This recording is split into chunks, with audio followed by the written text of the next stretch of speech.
those deals when things go along like this. It's kind of a sprint, if you will.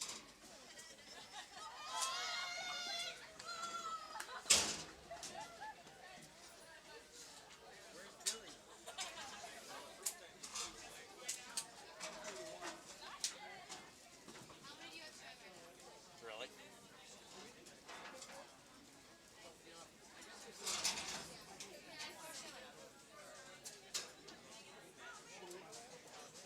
Oh, they played each other. Interesting. So this right now, the loser's out. And the winner plays for the and the other game would be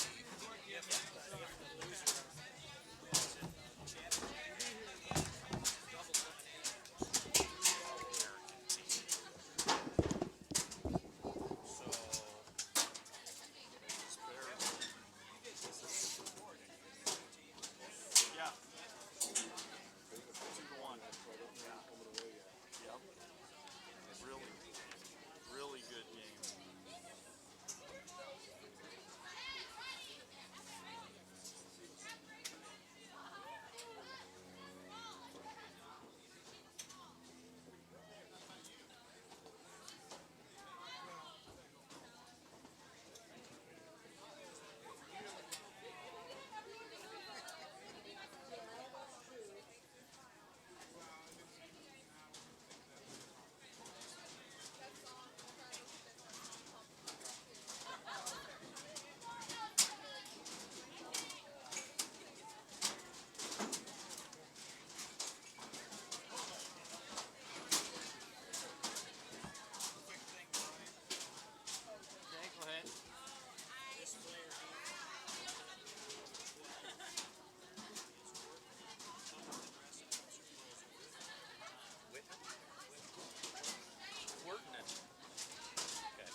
Okay.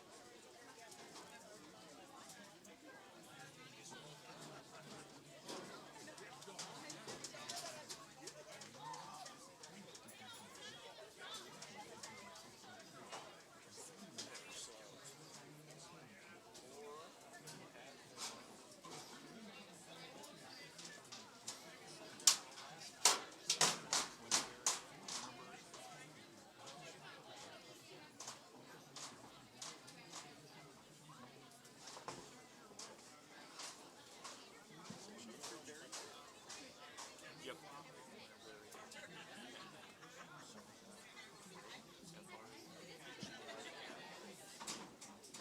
All right, we on the coin flip. Minnesota is the home team.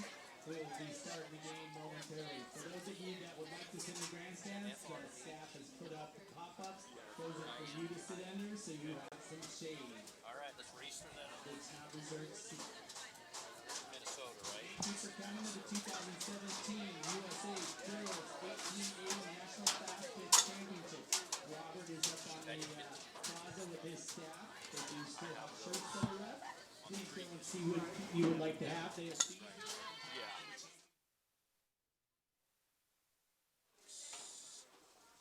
Please let him know if you need anything. If there's something out there, he might be able to get it to you.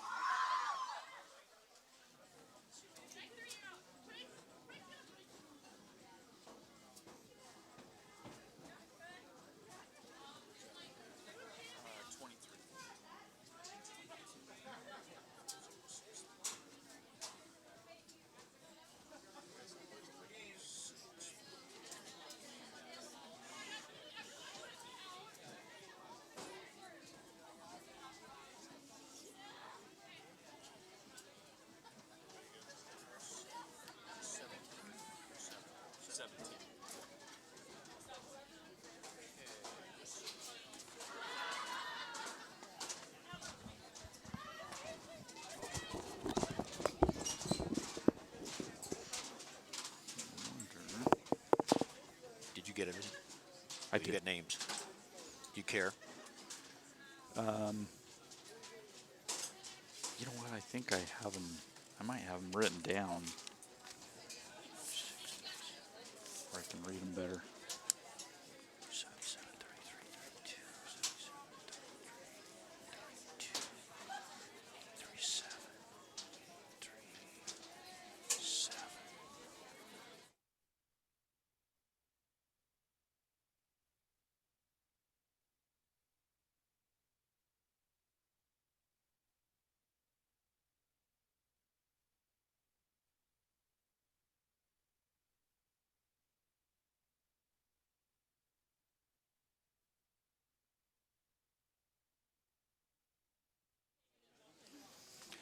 And positions go 6, 4, 5, 3, 2. Yes, sir.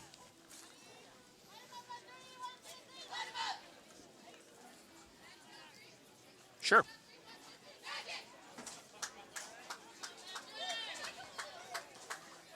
You bet.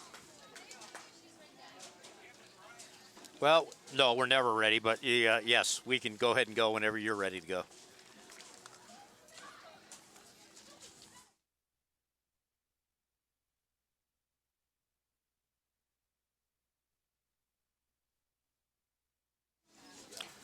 Good morning, everyone. Capital Community Television, cooperation with the City of Salem, presents the 2017 USA Softball Girls 18A Fastpitch National Championships, coming to you from beautiful Wallace Marine Park in Salem, Oregon. Today's game features the Minnesota Magic from Woodbury, Minnesota, and the All-American Mizuno from Redding, California.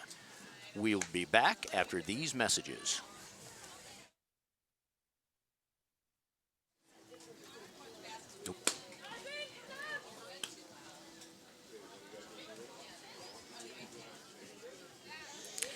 Well, I am here today. This is Brian Sudlin, your play-by-play today, here with Kevin Weiss, head coach of the McNary Celtics, ready for this Sunday softball game, the winner of which goes on to play for the national championship, the loser of which goes home.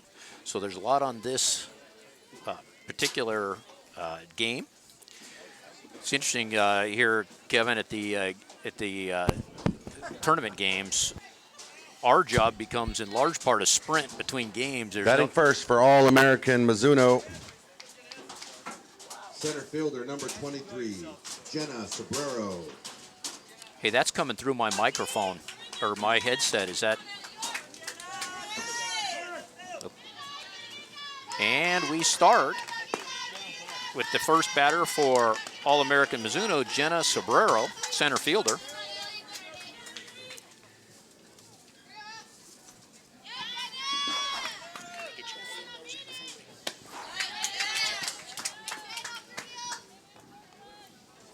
That pitch is a strike. We are looking at 1 ball, 1 strike on Sobrero. Wow, great movement. Curveball. 1 ball, 2 strikes.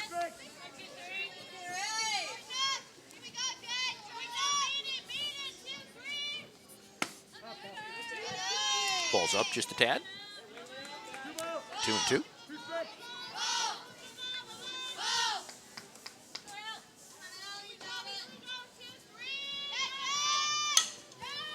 Curveball again on the outside corner. Oh, second baseman couldn't come up with the grip. Ends up being an error on the second baseman, puts the leadoff runner on.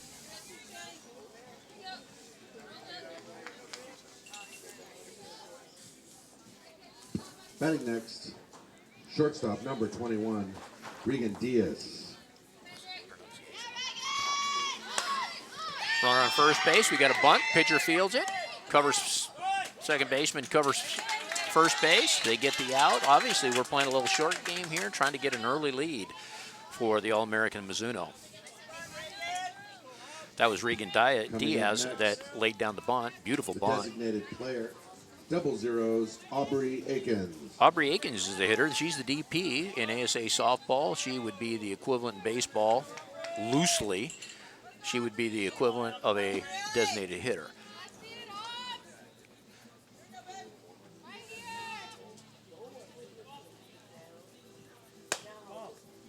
Ball one on the batter.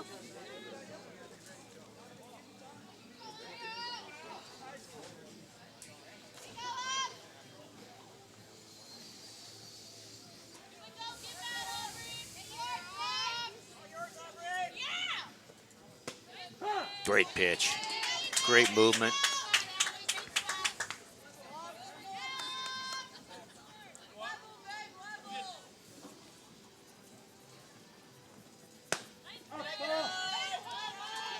Ball two, bit outside.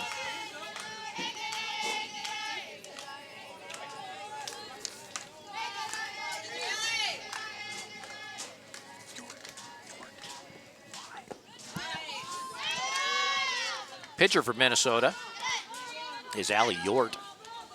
Great movement on her pitches, pitching to her battery mate Shannon Motzko. Looking at a 3-1 count, hitter's count.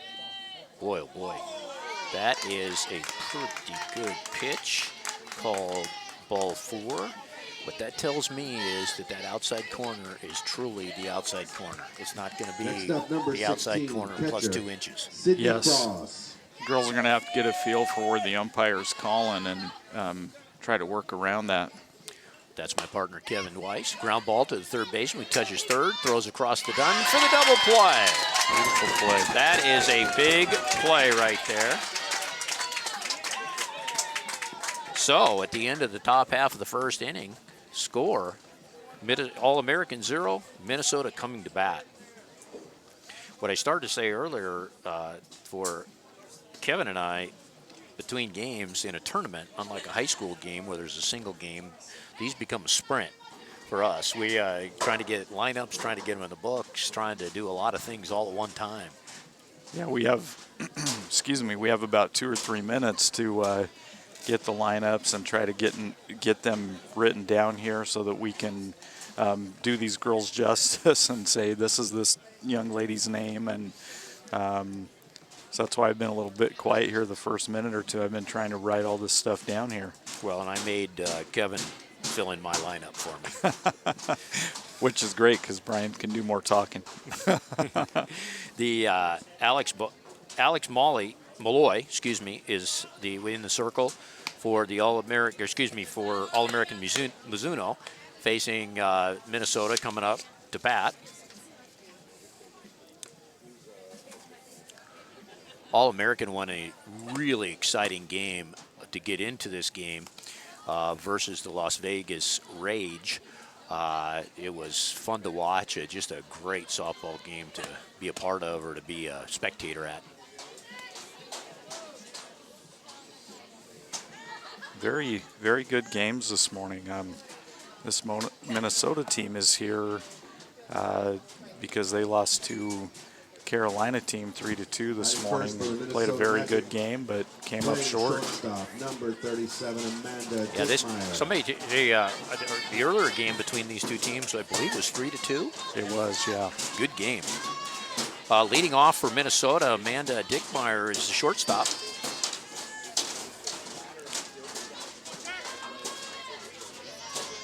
Malloy's first pitch. You know, I tell you what, I've seen that called a strike numerous, a ton of times in my career, but I like the fact that a strike should be a strike. There she goes. She brought it in just a little bit. Yep. She adjusted, pitcher adjusted. Good pitchers do that. Like Batters shouldn't have to have a telescope or you shouldn't have to have an extended bat to reach that outside corner. Pop fly, routine fly ball out to center field. Good start from Malloy. It is, and like you said, she did adjust. She brought it in a little bit and got the strike on the next pitch. But yeah, it's just like I said, feeling out where the umpire is going to call balls and strikes. Next hitter, number 77, Cameron. Help me with that one, Kevin. Veenbos. Veenbos. And to Cameron, if we're pronouncing your name wrong, we apologize.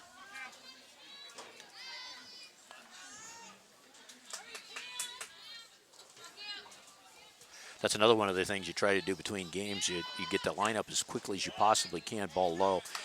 You try to get the lineup as quickly as you possibly can, and also you sprint to try to figure out pronunciations so you're doing justice to kids as they come up. Yes.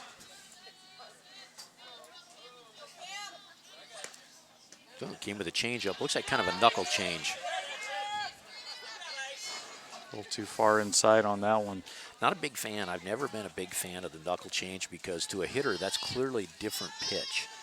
If you're a good hitter, you can pick that up. Yeah. I'm a big fan of the flip change, which is basically which is basically fastball rotation but reversed. So to the mind's eye, it's hard to pick it up a little. Ground ball down to third baseman. Makes an easy backhand play. I think we got a mistake at first base.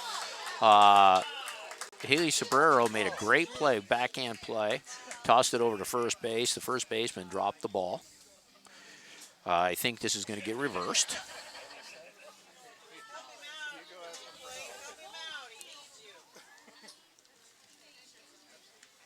This is one of those ones I think the umpires are going to go through the proper steps, talk to each other, and she is going to be ruled safe at first base. Yeah, I think from the first base ump's view was there we go. Yeah, shielded by the first baseman and the runner. So good call there. Terrible feeling for an umpire. You know something's happened, but you didn't see it, and you made a big out call. You really sold the out call only to find out that, well, she's not out. Yeah. Next hitter, Talon McLaughlin, third baseman for the Magic.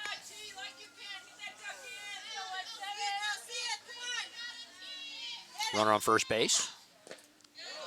She held her swing for ball one. Now, if I'm the catcher right there, I might ask, why not? Yeah. You might get that call there. You never know, but it's worth asking. There goes the runner. Steal second base. In there easily. Looked like the throw was a little off, but the defense wasn't covering that steal either. No, it sure looked like there was some miscommunication there, didn't there? Like nobody was at second base. No. Had it been right on the base, I don't know if there had been anybody there to take the throw. Yeah. Runner in scoring position. We've got one out. Ball pulled down the third baseline. McLaughlin's the third baseman for the Minnesota team. She's done a really good job. Boy, I tell you what, that swing right there, the way that ball came off her bat and as aggressive as she was, she looks like a three-hitter to me. Yes. And it looks like Malloy is being really careful with her. And frankly, she's got an open base. So I'm not giving in to her. I mean, if she gets put on base, and all that does is put forces on all the bases.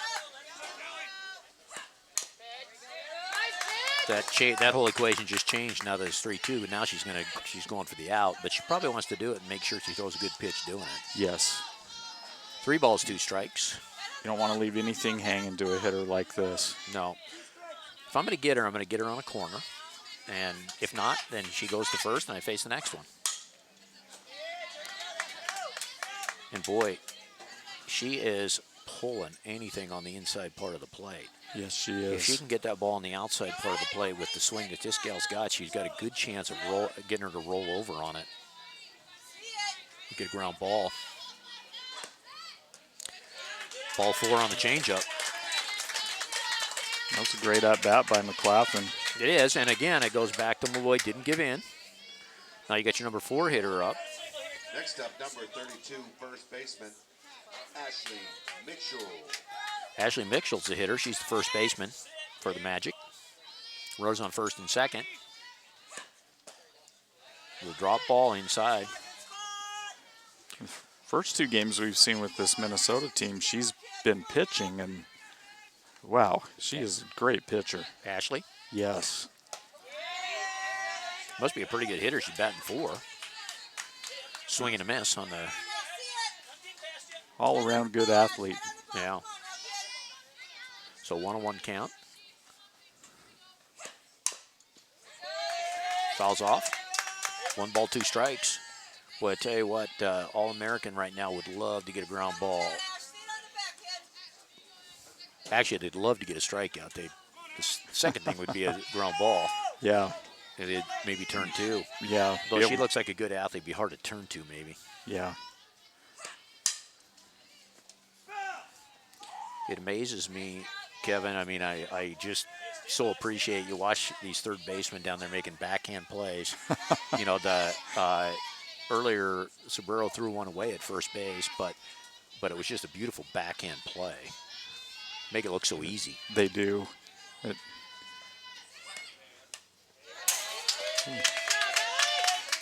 Tell you what, they take a lot of balls over there at third to be able to make that look as easy as it does.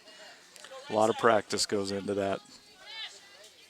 Backhand plays are so difficult. This is a battle. That's the 6th pitch here to Ashley. And the great thing, the thing is about seeing a lot of pitches is exactly that the more pitches she can see, the better off she's going to be.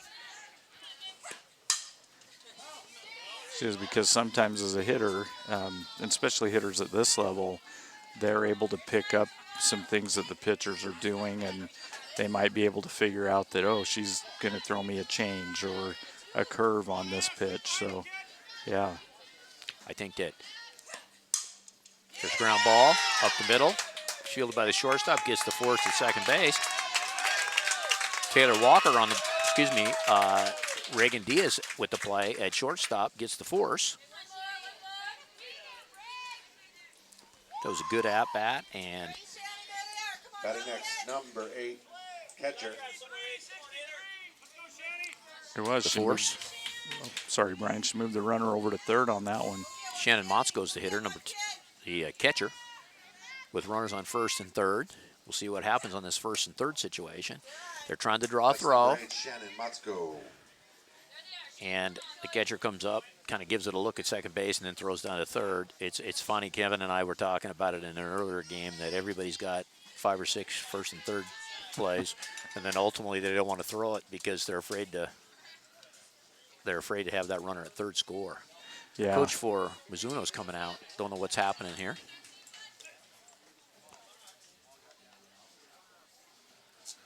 Some discussion about something. Maybe arguing that the batter was in the way of the catcher. That could be because as the catcher came up and threw, you could see her hand, I think it hit the batter's helmet, and so he might be asking about interference there. But The only way that can be interference is if the batter did something to get in the way. She's got the right to stand in the batter's box. she does. And So, go ahead. from what I saw, she didn't do anything wrong. She took her swing, and Yeah. First and so we got runners on second and third. 1 ball count to the number 5 hitter, Shannon Motzko, who now goes up 2-0. This is a good hitter's count.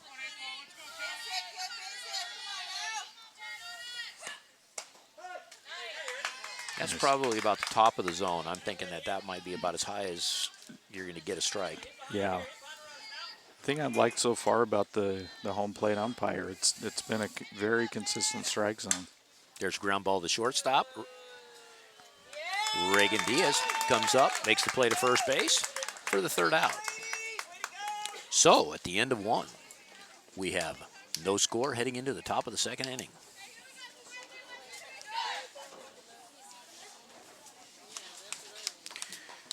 Two good teams, Kevin. There it is. Ground ball should be just routine. Yeah. Minnesota had some opportunities there, but couldn't take advantage of it. And credit the pitching and the defense there. This is what we don't like to see about ASA softball right now. We got coaches talking to fans, and that's just not a good deal over here. No, it's not. As a parent, you got to know, let the coaches coach, but then also as a coach, ignore what's going on outside of the field here. Yeah, I'd say. I Because mean, that's your job, is to take care of your kids on the field. and I heard the comment from the stands, and basically what it was just saying, "Come on, she didn't interfere." The and it was over, so just leave it alone. Yeah. Go walk to third base and just ignore it. Yeah. Now, holy cow, there's a. I mean, I don't want to say there's a target on somebody's back, but gee, man, Christmas, that could go on for a long time. It could. And like I said, just be the bigger person, walk away, and let it go. And it's hard because you're competitive. You want to win. And you're not, but you're not going to win that. I mean, it's, First baseman number 6. And honestly, Taylor as a coach, when he Walker. came out and asked, that's his job too. Like, sure. let's ask just to get clarification. There's nothing wrong with that.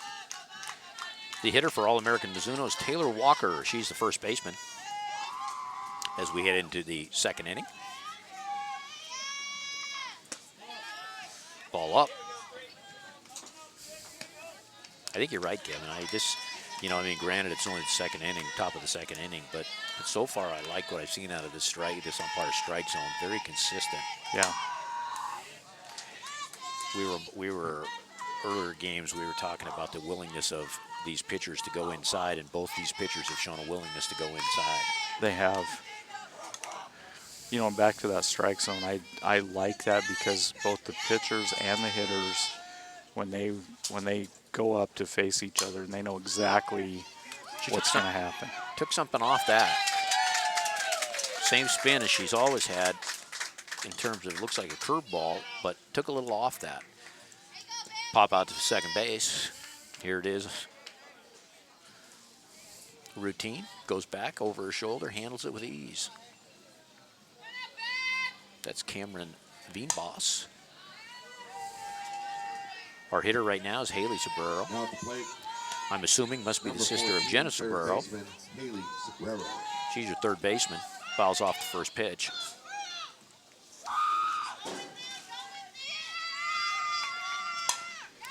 Ball a little bit off the handles. Get to the shortstop. And our shortstop is Amanda Dickmeyer, who makes the easy play over to first base for the second out. Another young lady who, I think this is the third time I've seen her, and she's had a very solid tournament here. Well, here we got now a young lady that we're all familiar with, and probably you more than anybody else, Megan McGrath, who plays for South Salem High School. She is the second baseman in this game, and Megan does Salem proud and gets a base hit. Tell you what, she is, I think I mentioned this last night, one of those kids that when she walks in the batter's box, as an opposing coach, you hate to see that because she's such a good hitter. Right fielder, Gemma Griffith. The thing you like about her, too, is she's a really good kid. So, right fielder Jenna Griffith is up.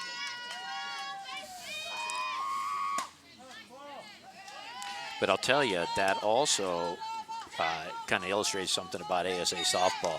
Here we are with a team out of Redding, California, and Megan McGrath's playing for a team out of Redding, California. So there are no boundaries here. No. In ASA softball. No, the pitcher, Alex Malloy, who's pitching for the Mizuno team out of Redding, is a Silverton player. Oh, I didn't know that. Oh, well played. Oh. That was Amanda Dickmeyer on the play up the middle, who makes a force at second base before she crashes into her teammate, Cameron Veenbos. But that's the third out, and at the end of the top half of the second inning, we are 0-0. I'll tell you, Kevin, this keeping book while you're announcing, this is not an easy task. This is challenging my abilities. It is, trying to multitask here, and I'm not sure I'm great at that. You got new respect for your scorekeeper out of McNary, don't you? Yes. I have a lot of respect for him anyways, but yeah, this just doubles it here. Okay. We go into the bottom of the second inning. For the Minnesota Magic. Again, Alex pitcher, number Malloy. 3, Allie York.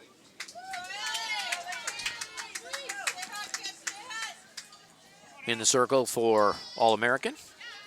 And our first hitter is Allie Yort, the opposing pitcher. A lot of times pitchers specialize in pitching. She obviously is hitting, and she's hitting in the 6th spot, so she probably can hit the ball pretty well. As you saw, boy, she makes that backhand look easy. What a great play. What a great play. Yeah, beautiful play. And you know what? Give the first baseman credit there, too. That was a nice stretch to, reach out there, and that play would have probably been a little bit closer had she not done that. Right fielder Megan Rebelke. Megan Rebelke is the next hitter. She's a right fielder. Boy's got one out in the bank. She throws a changeup start. And that ball's low. The thing is, and it's always nice, and I'll bet you, as you said, that Reagan Diaz is probably a heck of a shortstop, because when you're a first baseman, you can stretch early. It makes a lot of difference. And if you know that pitch, that throw is going to be on target, you can do that. Yeah. If you're sitting over at first base, wondering where the ball's going, it makes that stretch a lot more difficult. There's a base hit, a shot up hit, and it gets by the center fielder. Here's the throw to second, and really had a shot at second base. Tell you what, she rebounded quickly and almost, with a good throw would have had that runner. I believe she would have been out. So that goes down as a single, error on the center fielder. We can't assume an out at second base, so we can't give an error on that, but I do agree with Kevin. If the throw had been on line and where it needed to be, she'd have been out at second base. The next hitter is Hannah Bosenson. She's the DP. Fouls off the first pitch. Mortensen, excuse me. Mortensen, yeah. Now batting for the Magic. Hannah number Mortensen 4, is our designated hitter. Player Hannah Mortensen.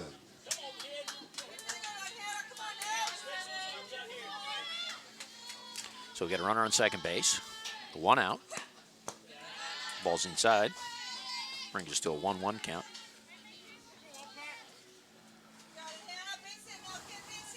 Mortensen is the DP. Stacy Monyu is the flex. So in essence, Hannah is hitting for Stacy. That was a nice pitch there right on the inside corner of the plate. Brings us to 1 ball, 2 strikes.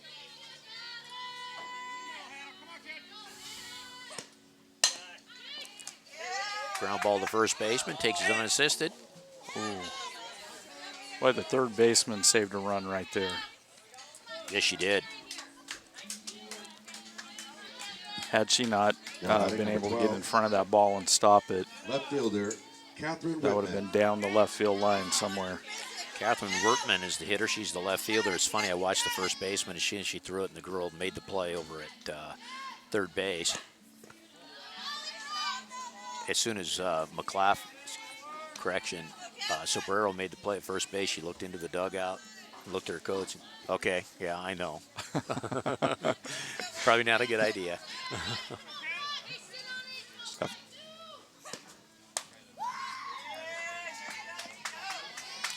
I don't know, Kevin. Now, from your angle, that was a changeup.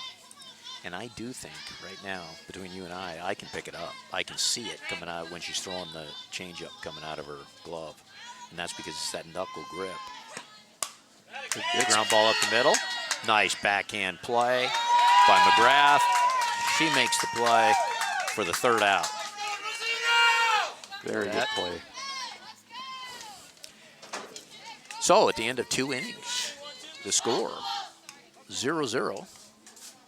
Looking for our first run to cross home plate. We were just marveling, again, we were just chatting about the backhands, and man, we've seen some in this game already. Just looks so easy. Yeah. And, that's the great thing, too, when you get to this level of a tournament, and especially one like this, it's a national tournament, the level of play is so high. Just some amazing athletes out here. Well, and the thing I like what I saw McGrath right there is when she went to go down and get that ball backhand, she was so low. She yeah. stayed so down so Still low. scoreless after 2 It was just, innings. I mean, beautifully done. Yeah. Batting first in the top of the third. And for she's a tall girl, All-Americans, so number 2, left fielder Mackenzie Oaks.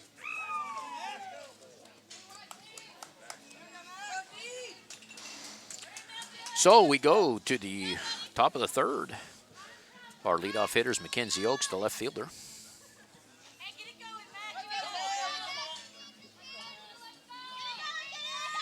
I'm guessing slapper. Could be wrong. Yes, indeedy. For these of you who might be new to softball, by slapping from the left-hand side, what she's in essence doing is shortening up the distance between home plate and first, yeah, and a running start. yeah, and add to that, usually the lefty slappers have some speed to go with that.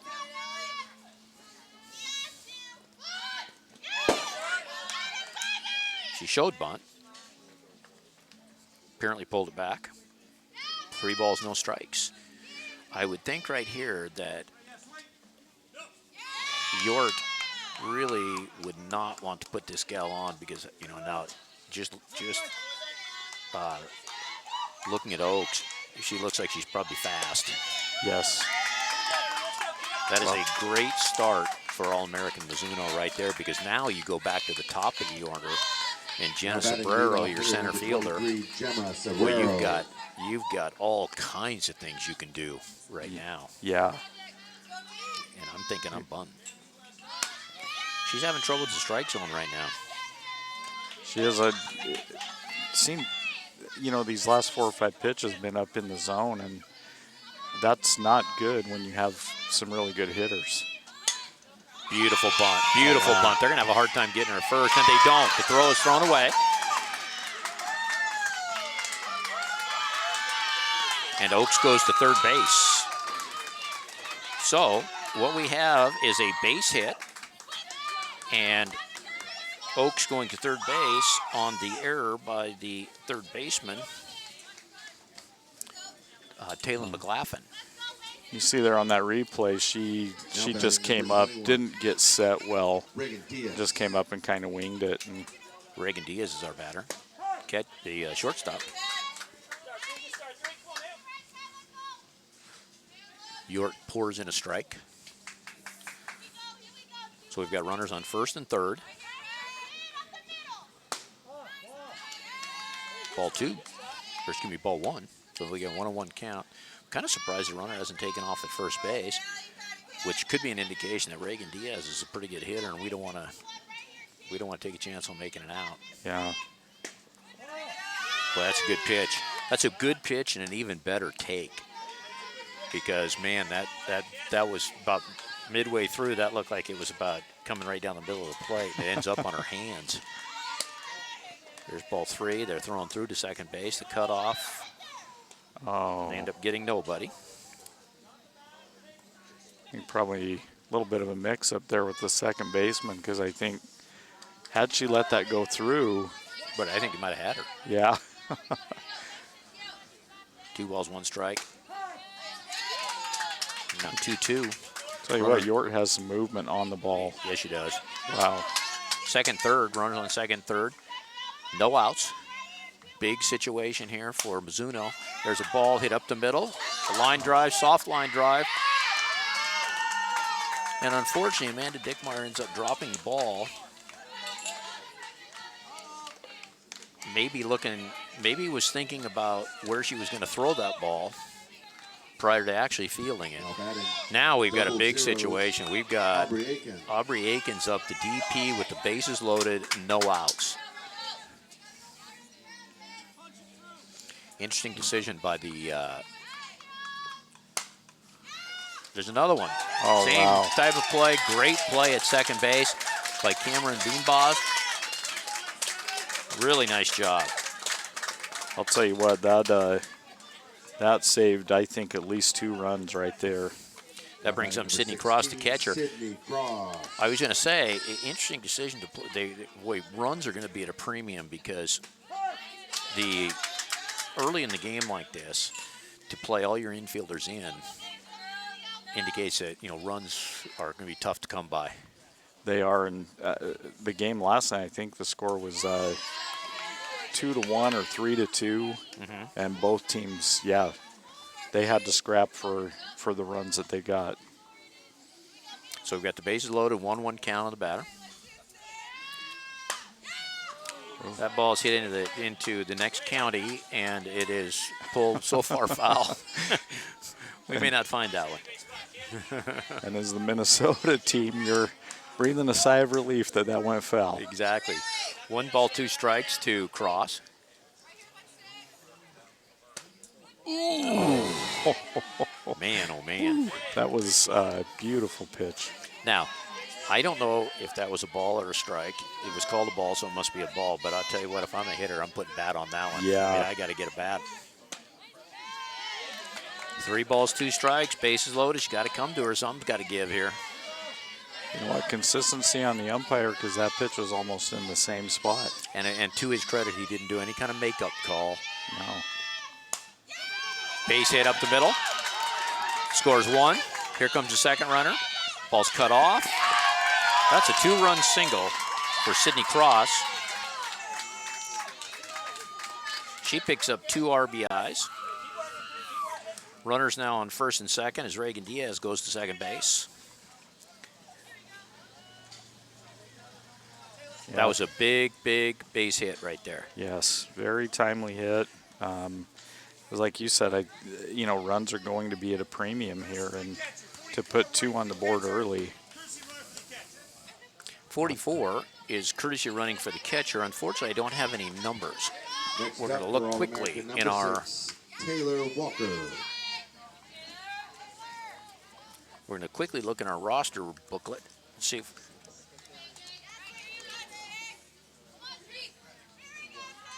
Number 6, Taylor Walker, is up. She's our first baseman. Runners on first and second. York pours across the strike.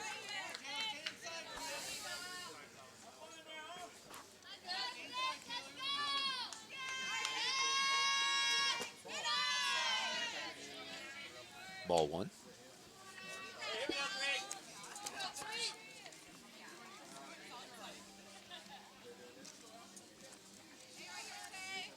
Big situation here. Foul ball, boy, that's a hack. She took a full swing at that. Walker's not up there taking pitches.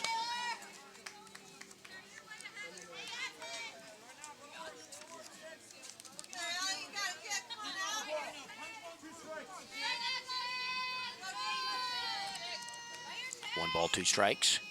Oh, that ball is drilled. Nice play out in center field. That ball is hit right on the button. Got to feel good about the contact you just made, but the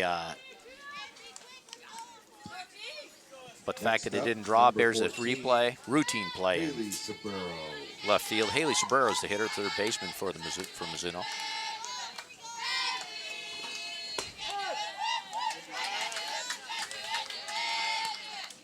So right now, York has limited the damage. This is a big out for her if she can get this one. She jammed her in the fist, and a classic softball hit. Bleeder. Nobody ever turns their nose up at those. But it certainly was not hit hard. That was a good job by the pitcher. She put the pitch where she wanted and had a lot of bad luck. Yeah. You see the replay. That's just so hard to handle because, you're going to have to make just a perfect transition to get the runner.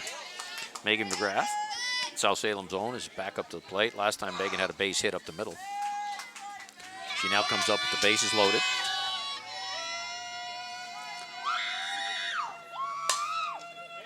Ball was blistered down the third baseline, foul.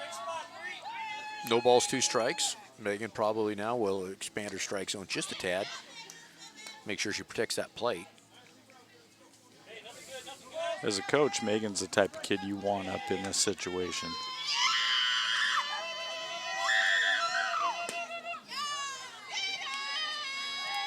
Takes that pitch low and outside. 1 ball, 2 strikes.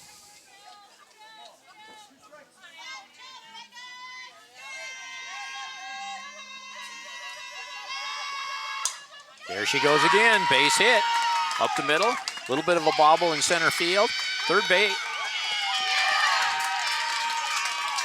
Megan McGrath comes through, 2 RBIs. Yeah, nice piece of hitting right there. Yes, by it McGrath. was.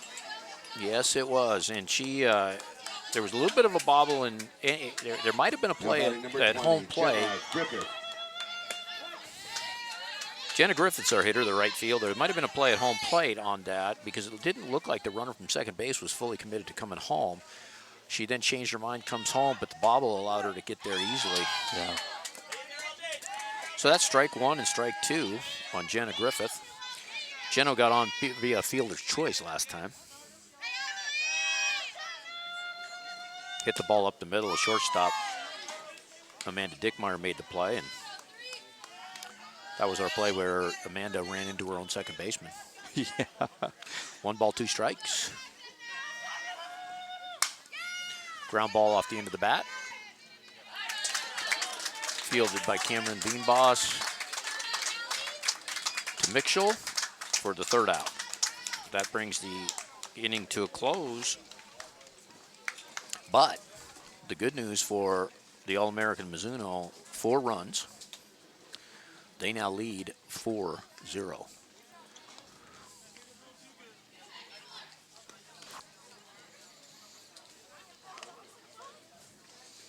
Well, Kevin, I think we saw a little bit of an explosion in terms of offense from Mizuno right there.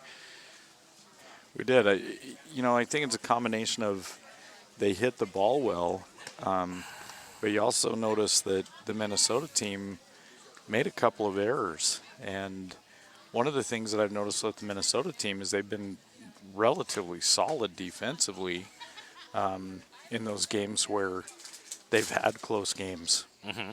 And then, so, watching them that last inning, I think it's a bit uncharacteristic of the way that they played defensively. Batting first for the Minnesota Magic. And you'd hate to have a bad game in a game this important. Yeah. So, leading off the bottom of the 3rd inning for Minnesota, leadoff hitter Amanda Dickmeyer.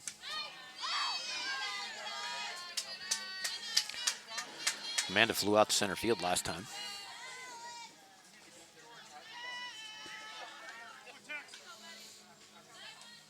Ball 1. There's your second pitch, ball 2.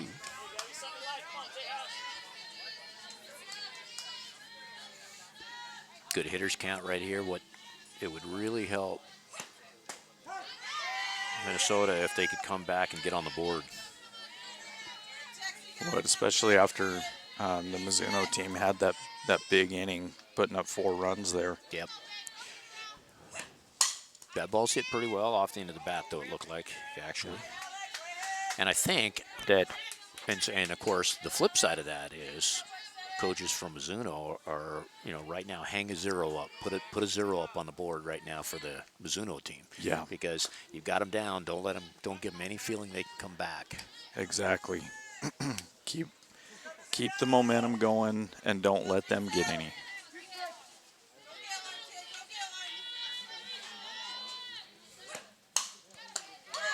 Wow. That ball was smoked. A very quick reaction by the 3rd baseman. Now batting number 77. These infielders are so good. Vibas. Cameron Vibas is up, number 77. She's our second baseman, hitting number 2 in the order. There's your changeup. Good one to take. You're probably not looking for that. You don't want to go up there swinging at something you're not looking for early in the count. Yeah. And something that you might not be able to get a good swing at either. Mm-hmm. Malloy comes back with a second one. Always like that. I think that there's a common feeling that you throw one changeup and then you don't come back with a changeup. And every now and then it's okay to come back with a couple in a row. Now now you don't know what she's going to do. Is she going to throw? She came back to look like a 3rd in a row. Yeah. Which honestly, you don't see that very much at all. But I'll tell you what it does is it establishes that she'll throw that pitch anytime. Yeah, And now I don't know what to do up here. yeah. It gets in the hitter's head. 2 balls, 1 strike on Veenbos. 3 balls, 1 strike.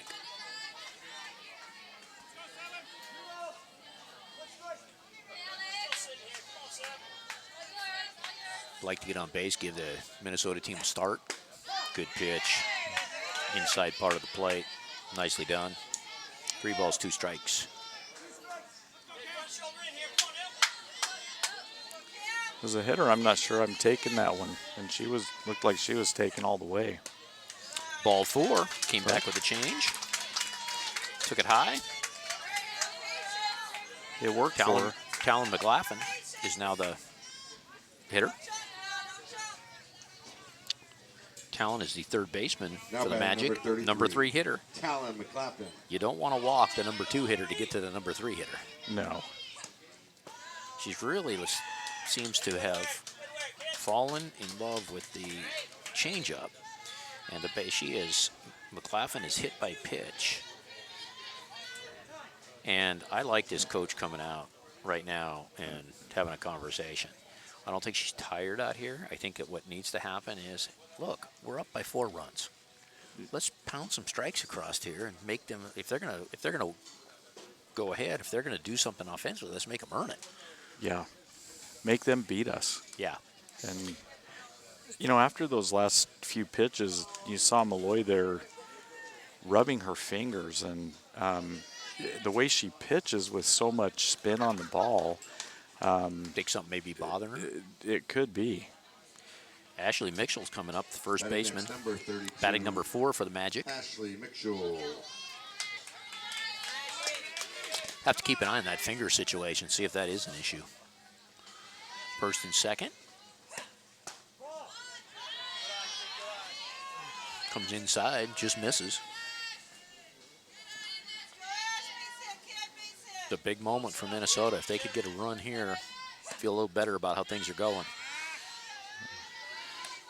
And you see, one of the things, Minnesota's been pretty good at taking pitches right here because Malloy hasn't been in the strike zone as much. Now, all of a sudden, she's kind of, especially now, she's kind of all over. She is. 3 balls, no strikes. Do you turn her loose here, Kevin? I don't think so. I think No. you take one.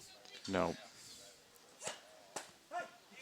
Yeah, I think you make her work her way out of it and don't help her out of it Yeah. by taking a bad swing. But I'll tell you right now, I'm looking to hit 3-1, looking for something that I can handle. Ball 4. That is going to load the bases. Good patient at bat there. It'll be interesting to see what coach from Mizuno does. If anything, I don't see anybody warming up out there. No. Looks like she's going. And if I'm the coach from Minnesota, I think I Number 8. might take a pitch or two here. I agree. Shannon Monsko is the hitter, the catcher. And I agree with Kevin. I think you maybe take a pitch, force her to show she can throw a strike. Yep, and she did. I think that's good softball right there. It is. Now you can step back in and, hit away. Yep.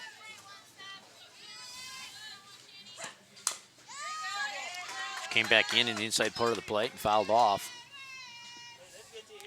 Malloy right now is definitely in the driver's seat at 0-2. A lot of runners out there.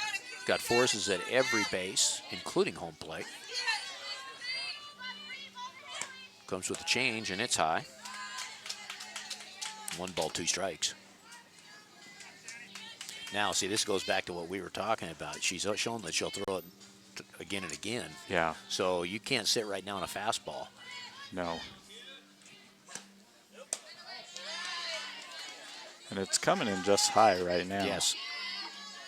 2 balls, 2 strikes. The good news here for Monsko is that she's now seen some pitches, and she should be able to recognize it a bit better. Ball's fouled back. Does a good job of fighting that one off. You betcha.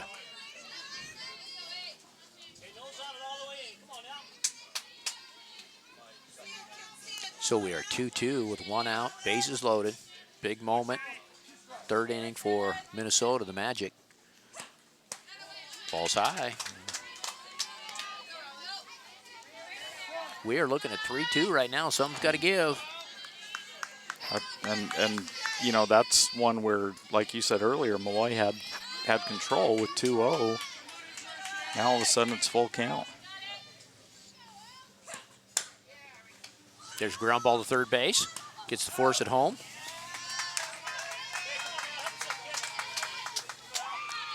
I said 2-0 on that last one. I meant to say 0-2. Handled easily by Haley Sobrero. Makes the play at home. 5-2 for the second out. Runners move up. So now we have runners on first. We have bases are loaded again. We have a courtesy runner for our catcher.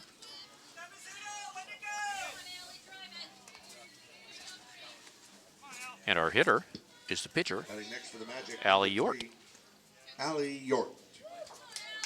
How big would this be for the All-American Mizuno team to get out of this inning? Sure, and this is a chance for York to help herself. Exactly. Boy, if she could do something right here, give her a big boost. But you're right, if they get out of this, this would be a big boost. There went one that fell in for a strike. That was a change. I think you're right, though, Brian. You said earlier that you can pick that up, that changeup, pretty easily, and you can.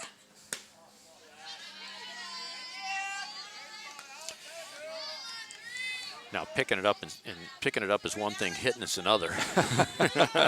That's the truth. Yeah. There's pop fly, looks like a routine fly ball to center field, and boy, Mizuno has got to be feeling very good about getting out of that. They were in deep, deep trouble, and Malloy managed to work her way out. So we had through 3. Scorer is All-American Mizuno 4, and the Minnesota Magic nothing, as we watch the last out being made. Boy, that was an opportunity. It was, and you know, as the All-American Mizuno team, you have to feel really good about that. But then on the other side of the ball with Minnesota, gosh, that's kind of disheartening there. Very, very disheartening, very deflating. Yeah, because you give up 4 runs the inning before, and you weren't as sharp on defense, and then you come out, you have bases loaded with 1 out, and can't get any runs across.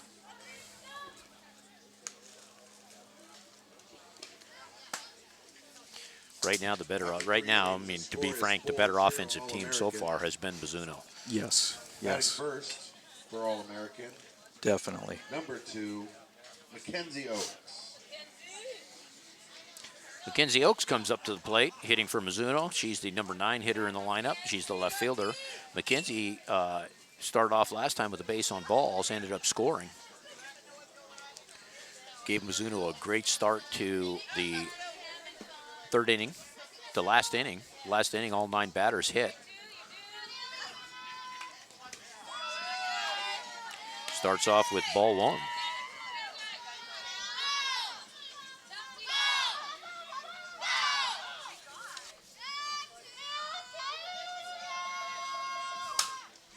There's your slapper right down to third base.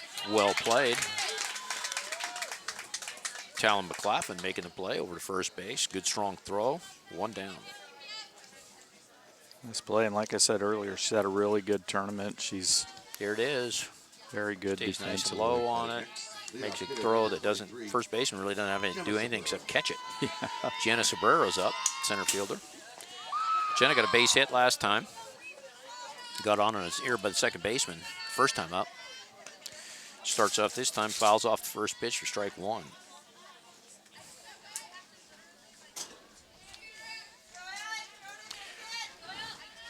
Mizuno's kind of a classic. Boy, that's a nice pitch.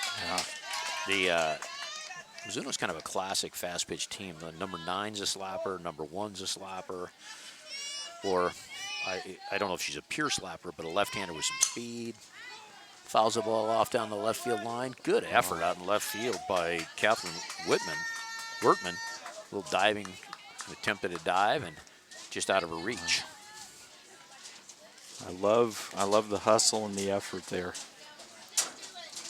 I think what it tells, we're down 4-0, but it tells the rest of the girls, hey, I'm still in it. I'm playing up. I'm giving 100%. Yeah. It's a boost to your team. That is true.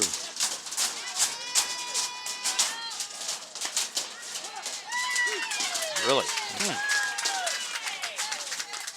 That's the first time today I've seen him call that pitch. So. Yeah, and that's. Batting next, number 21, Reagan Diaz.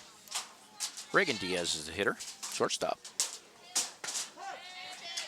And boy, it sure seemed like we've kind of seen a different pitcher come out here. York now has just, really come out and been aggressive and getting after it, throwing the ball hard. Good movement. Yeah. I really like her. The movement on her ball is really outstanding. Oh, man. 1 ball, 1 strike. She's been able to just cut the corners, and it's like that one there. That's a good inning for her. Boy. So, 3 down. Megan Rubelke puts that ball away for the 3rd out. At the end of 4.5, the score, All-American Mizuno 4, the Minnesota Magic coming to bat, 0.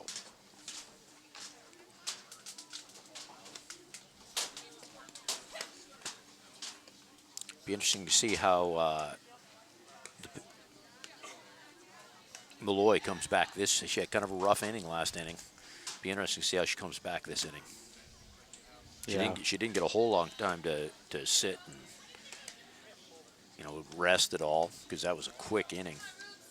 Yeah. Like we said last inning, it looked like she was kind of,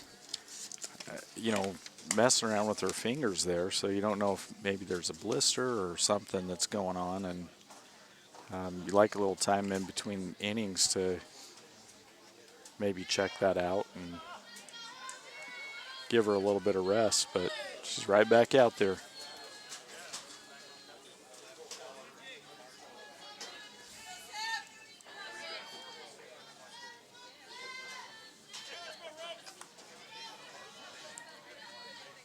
I believe we have a pinch hitter here, and unfortunately, I don't have a name. Batting first, number 7, Megan Rubelke. Correction, I do have a name. I had the wrong number down. Megan Rubelke is the hitter. I'm blaming that on Coach Weiss's handwriting. That's my fault there. Because I've learned, I believe in I believe in that song, "Don't Put the Blame on Me." That's off the handle, a soft line drive into left field, gets down for a base hit. Rubelke going, she rounded like she was going for 2. Probably a wise decision on her part. Yes, it was. At this point, they need runners. They don't need people stretching things or trying to stretch things and running into outs. Hannah Mortensen's our next hitter. She's the DP. You watch that replay there. That was a nice dive, nice effort, but just couldn't get to it. It's so deceptive, because if a girl goes up and takes a full swing at it and catches it off the handle, as an outfielder, you're reading the swing. Yeah. And the swing looks like it should be deeper, but if it comes off the handle, it's not. And so it turned into a soft line drive. Great effort in left field. Yeah, it was. That was Mackenzie Oakes in left field trying to make the play.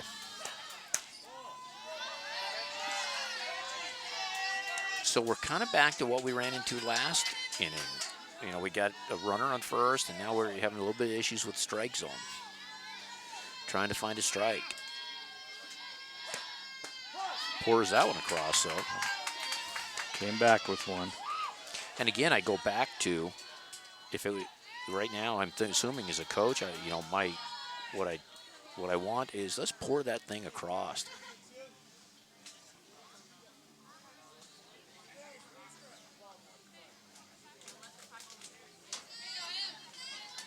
Little confusion as far as the count. Yeah. Got her straightened out, asked all the other ones. And I like that call. Make sure you have it right. You betcha. It's easy behind the plate to lose it. Stuff's happening, and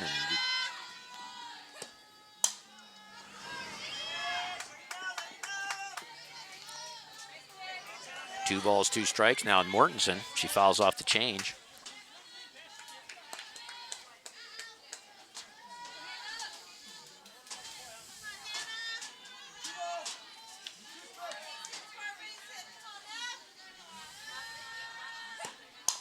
Ground ball to third base. Start of the double play.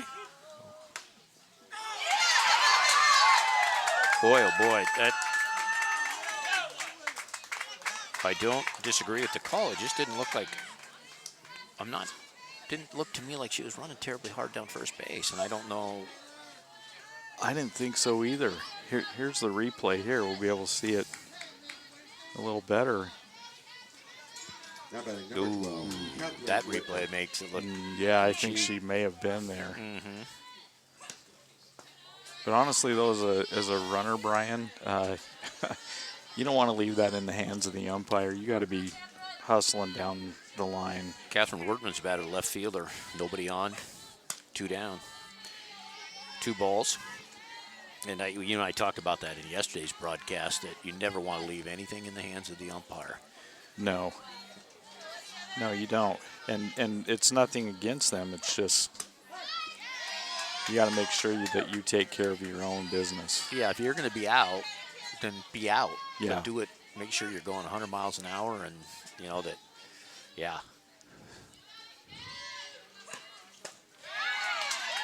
Strike 2. We're looking at a 2-ball, 2-strike count on Wortman. And Boy, that double play was a killer. And the other thing on that double play, the throw to the second baseman wasn't a great throw. She had to come off and get that a little bit. And so if you're running hard, that shouldn't even have really been a close play. Here's the other thing, too, that I noticed if you looked at the replay. The runner at second, going in second, didn't slide. No. And whether or not you're going to break the double play up, as a second baseman, as an infielder coming across that bag, the feeling of somebody at my feet is not comfortable. Yeah. And so, you got to go down right there. Yeah. Run as hard as you can, go down.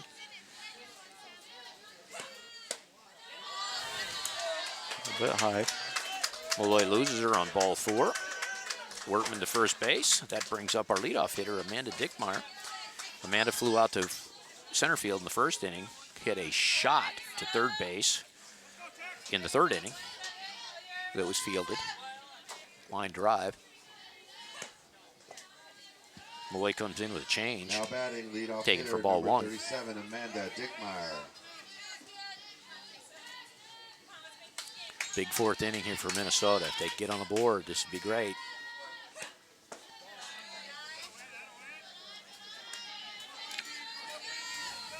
They got an uphill climb, though, after that double play. Yes, they do. Cores that one across. That's still a smart play by Dickmeyer again. We need runners. And so Yes. take the pitch, get a strike, but now go to hitting. Ground ball to shortstop to Diaz. Reagan Diaz puts it away with the force out at second base.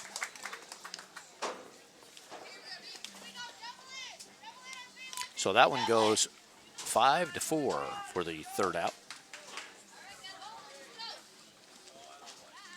There it is. Routine play. Right on the money. Third out.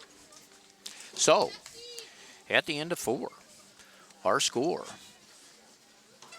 Mizuno All-American 4, Minnesota Magic 0. Let's pause for a moment and recognize our sponsors.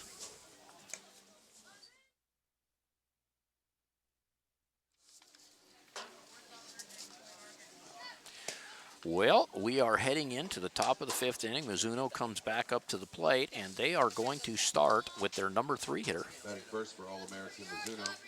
In the top of the 5th inning, 0-0, Aubrey Aiken. And starting with the number 3 hitter is never a comfortable feeling. But Aubrey Akins is the DP. Minnesota needs to hang another 0 on the board and keep this thing close. They've still got a chance. Right now they are a dink and a dunk and a bomb away from being back in the game. Yes. I think that got her. Yes. What? Okay. Umpire called a foul. Must have gone off the bat. Because the batter didn't react at all as if she got hit. Oh, yeah, there's the replay. It did. It went right off the handle of the bat. You could see there. Great call by the umpire, because from here I thought she got a hit in the hands. Yeah. You know, and that was a great call on his part. Yeah, it was. No balls, 2 strikes to Akins. But I love Akins' reaction. She wasn't begging for. She wasn't trying to act like she got hit again. She wanted to hit. Yeah. And that tells you, too, that he was right on with it. No argument from the coaches.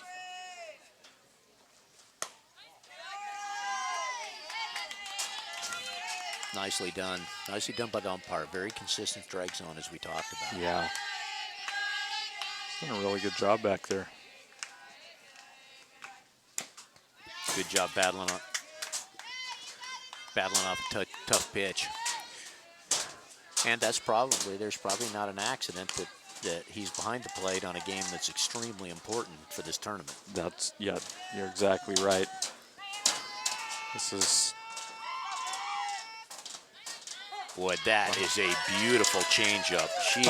That was outstanding. Inside part of the plate just froze Akins. Yeah, and I see that right there. The foot's down. I got nothing left. Yeah. Sidney Cross is the catcher. Just couldn't pull the trigger on that one.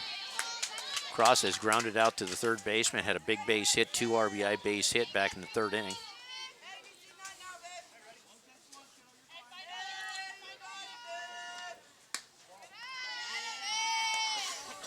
One on the batter.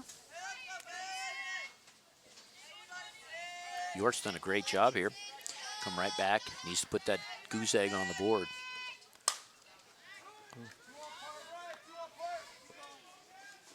Oh, wow. I'm looking for a signal. She made that catch. That was a great catch. And you know, the Holy thing is, cow. the catch itself was okay, but boy, did she cover some ground on that. Oh, That's my. Catherine Wertman. Man, there's a long run, and she made that play. She catches that ball right here, and then from our view disappears. We're not sure what's happened. Umpire stays on it, makes sure she's got it. Great play. That helps the team out. Taylor Walker, their first baseman, coming up. It doesn't quite, Kevin, fall into the category of the play we saw the other day where the center fielder goes over the center field fence. But it was a nice play. Yeah, it's definitely not play of the tournament, but you know what, to this Minnesota team, that's exactly what they needed right there. As you look out there, though, right now, she's playing pretty much straight away. Yeah. And you think about where that ball got caught, that's a long run. It is. Nice job. Wow. Boy, I tell you, flashing some leather out here right now. Wow. The great play at first base by Ashley Mitchell. Line drive, makes the play for the 3rd out. Like I said, some leather being flashed at the end of the top half of the 5th inning. The score, Mizuno All-American 4, and Minnesota Magic 0. Wow, that was impressive.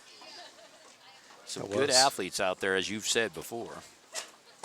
This is what makes this so much fun to watch. That easily, that last one could have easily been maybe a double if it gets by her. Then the fly ball in left. I mean, obviously it's foul, but you don't give that hitter another opportunity to get up there and take some hacks.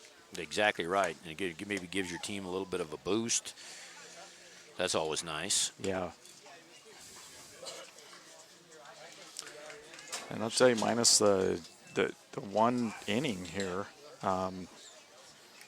you take that inning away, and it's been a really good game. Yes, it has. Batting first for the Minnesota Magic. Minnesota, though, comes into the bottom of the 5th with only 2 hits at this point. They need to mount some offense.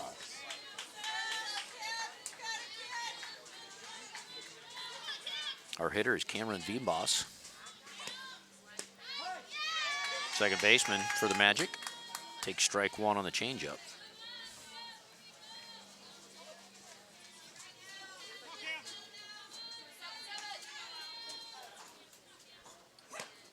Good pitch. Inside part of the plate, little movement, jammed her. No balls, 2 strikes. Malloy is in charge right here. Let's see if she can get out of it. Put her away early.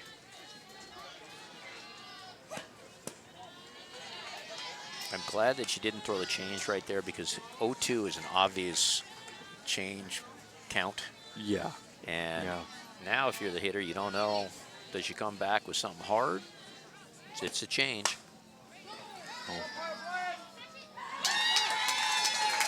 And that ball is hit deep over the left fielder's head, and that ball was hit right on the button. Cameron Devine-Boss with a hard hit double, and that was on the change.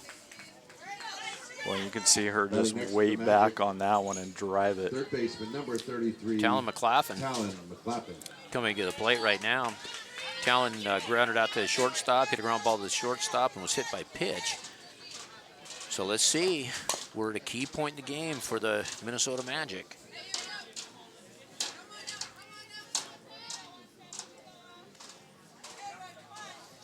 I got to be honest with you. I mean, obviously I'm not coaching, but I'm not near as in love with that changeup as. I mean, I know, and pitchers love to throw the changeup. They think they got, that, especially the knuckle. That's kind of something that's theirs, but I think she's done a good job with her hard stuff. Yeah, she has. And I think you watch. She's had a lot of hitters. I mean, look at that. That's not a good swing. It's tough. Yeah. Nice job battling, no question about it. But right now, go ahead and get some ground balls, some fly balls. Don't need to strike people out. She's had a lot of hitters where she's had to go deep in the count. And that's tough on a pitcher if you have to keep throwing, 5, 6, 7 pitches to each batter. That wears you out.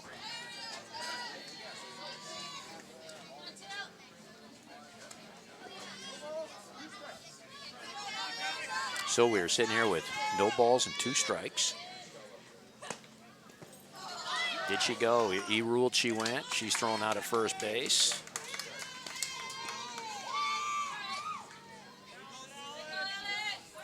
Had a hard time holding back on that one. Like I said, I love that changeup. I just get through saying that I'm not, and then she throws it for the strikeout. Yeah. That's why we're up here. Yes. Ashley Mitchell is the hitter. That's a good pitch. Now batting number 32. Drop. Ashley That's a Mitchell. drop right at the knees. I mean, if Mitchell does anything with that, she's probably going to pound it into the dirt.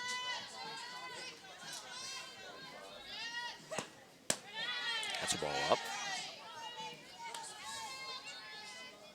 1 ball, 1 strike.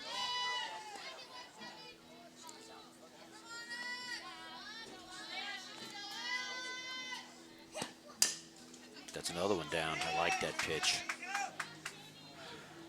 Right at the on-deck batter. Did you see the replay the other day with Adrian Beltre? I did. Texas. He's warming up. He's not standing in the on-deck circle. Beltre for the Rangers.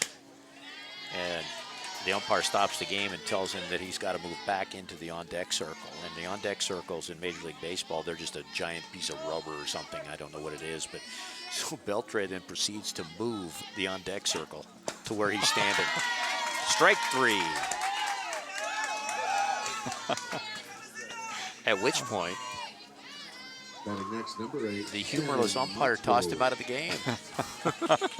Shannon Motzko's the hitter, the catcher. That is hit well. Right at the left fielder. Well played. Routine. Boy, Malloy came back and did a nice job after giving up that double. So, top half of the 5th inning, the bottom half of the 5th inning. No runs on 1 hit. There were no errors. Our score going into the top of the 6th, All-American Mizuno 4 and the Minnesota Magic 0.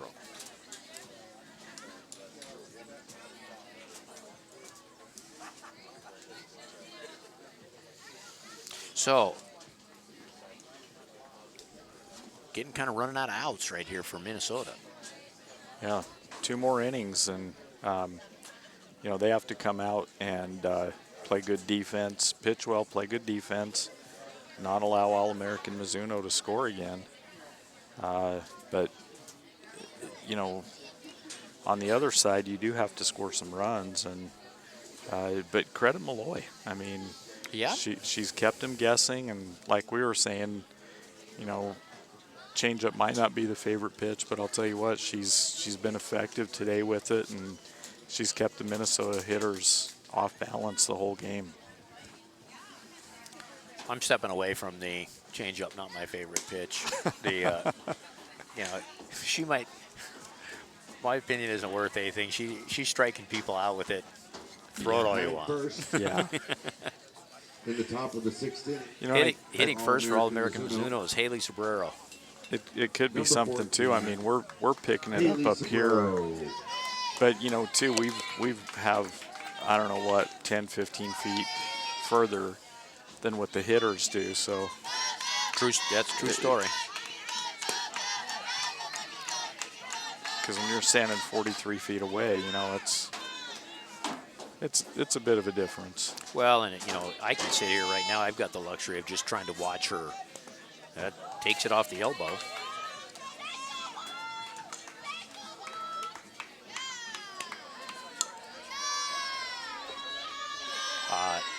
I've got the luxury of sitting here trying to watch her release.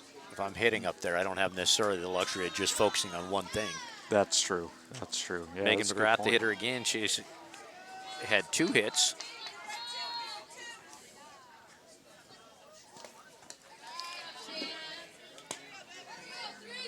Good job by the catcher, keeping that one in front of her. Now batting number 42, Megan McGrath.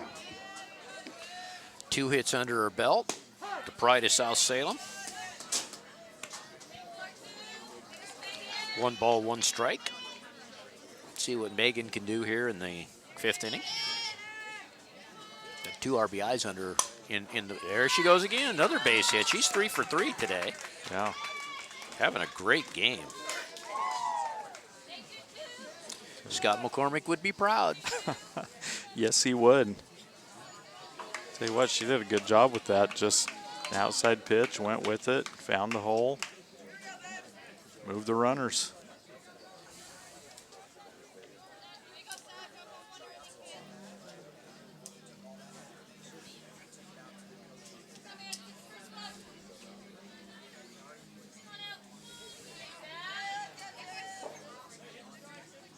Batting next, number 22, Savannah Fagan.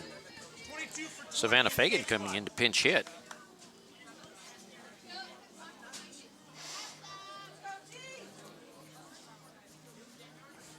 For Griffith. My guess is that they may have her hit and then put Griffith back into run should you be able to get on base. First pitch fouled off. Like a girl who comes off the bench swinging. Yeah, my guess is they will re-enter Griffith because she's their right fielder. And Oh, bunt, gets the ball down. Played it. Bunt was a bit too hard. that was a good idea to try to get those runners over, but you're right. The bunt was just a little bit too hard, and that was an awesome play. Goes right to third quickly, gets that lead runner. Absolutely. Batting next, number 2, Mackenzie Oaks. Mackenzie Oaks, the hitter, takes ball 1 inside.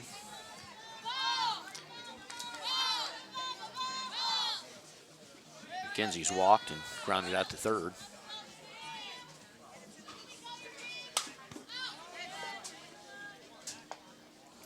The bunt kind of hurts because they were on the verge of having what looked like a pretty big inning. mean, could have got a couple more runs in the, you know, a 5-0 or 6-0 lead is a whole different animal. Yeah. There's a bunt again. This one's a nice one, killed right in front. Ball's thrown high, but I think she would have beat that anyway, so that's a base hit in my book. Yeah. I don't know that that was the prime purpose of it, to bunt for a base hit. But it worked, and now we've got bases loaded. And the leadoff hitter, boy, you couldn't ask for a better situation for Mizuno. Jenna Sobrero coming up, the center fielder.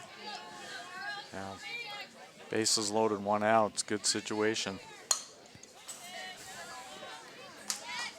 First pitch is fouled off. Jenna had a base hit in the 3rd inning. Struck out looking in the 4th.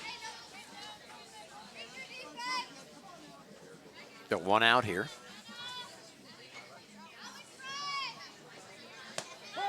Boy, that's got a lot of movement on it. Nice pitch. She starts that right at that front shoulder, and that causes, I mean, they freeze just a tad. Yeah. Man, come right over the plate. That's a nice pitch. By the time it breaks in, it's too late. Excellent 0-2 pitch right there. Close enough that, you know, the batter has to be aware of it, but not something that anybody could hit. Yeah. One ball, 2 strikes. That is a fair ball, landed right on the line. That is a double. 2 runs, excuse me, a single, 2-run single. 2-run score. That's what your leadoff hitter is supposed to do. Tell you what, that was a nice hit right down the line. Scores a couple more runs. Sobrero comes through with a 2-run RBI single.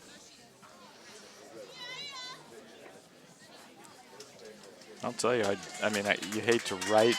And it landed right on the line. Oh, yeah.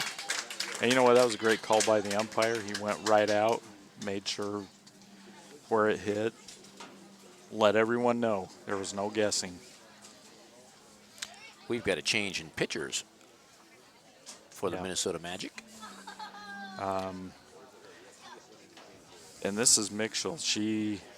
We've seen her a couple of times, and tell you what, she's a very effective pitcher. So Mitchell comes to the circle. Kevin's seen her pitch today and likes what he's seen.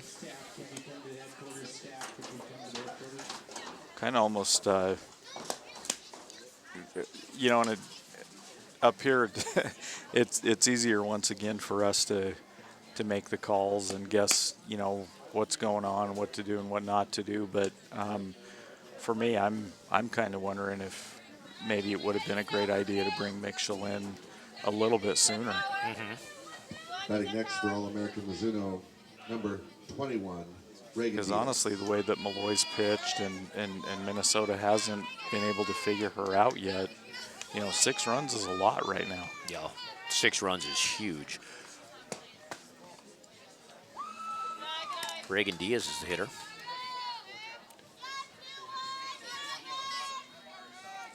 Correction, it looks like we have a pinch hitter.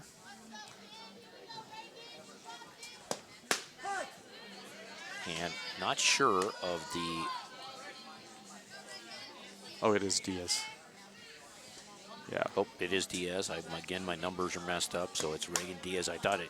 Boy, that's odd that you take your number 2 hitter out.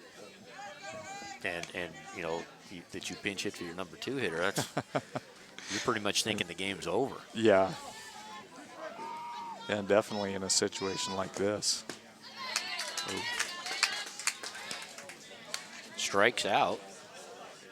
See, that's what makes Mitchell so effective is she throws hard and then all of a sudden she'll bring something off speed and it just really throws the hitters off.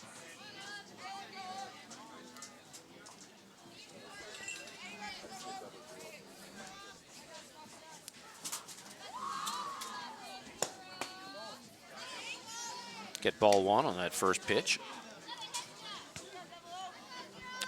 So we have 2 outs. Runners on first and second still. Aubrey Akins, the DP, is up. Hits a weak pop-up. Back to the pitcher. That goes down as an F1. And boy, Mitchell came in and did a great job. Took care of business, ended any kind of thought of a rally. Yeah, she did. So, see here, little soft line, little not even a line drive, kind of soft off the handle shot. Yep, I wonder if that may not have been a bad idea to go ahead and bring her in the previous inning. So as we go into the bottom of the 6th inning, the score, All-American Mizuno 6, Minnesota 0.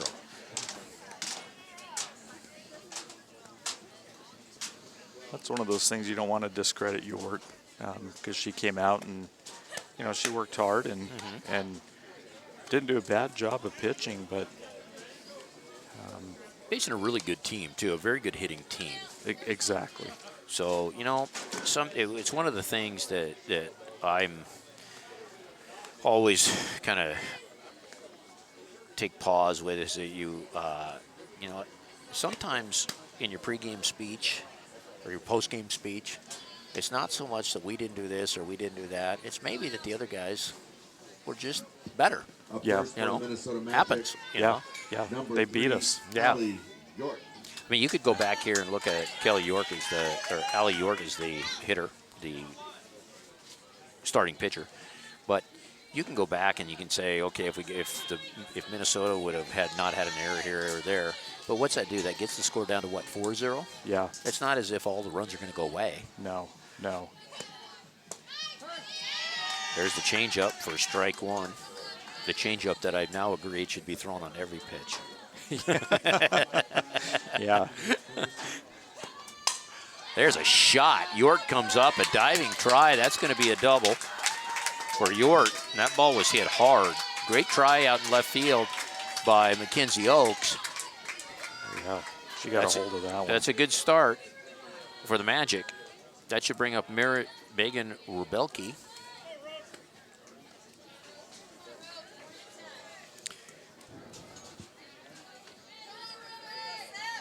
Becky has a base hit up the middle. Number 7. She's 2 for 2, actually, at this point.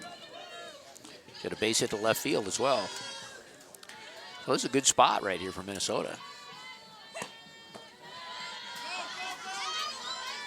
Oh.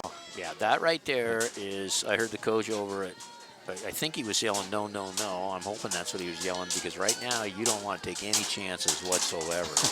You need runs in bunches. Yeah. You have your leadoff runner on second. There's no use wasting her getting thrown out at third. Absolutely not. I mean, you don't need 1 run right now. You need 6. Yeah. Boy, that's a nice pitch. That one was great because it was down. By the time it got to the plate, it was down. Yeah. Even if she would have hit it, 1 ball, 2 strikes. probably isn't going far. She is not afraid to throw back-to-back changes. No. We've seen a few times so far this game where she's thrown like 3 in a row. Yep.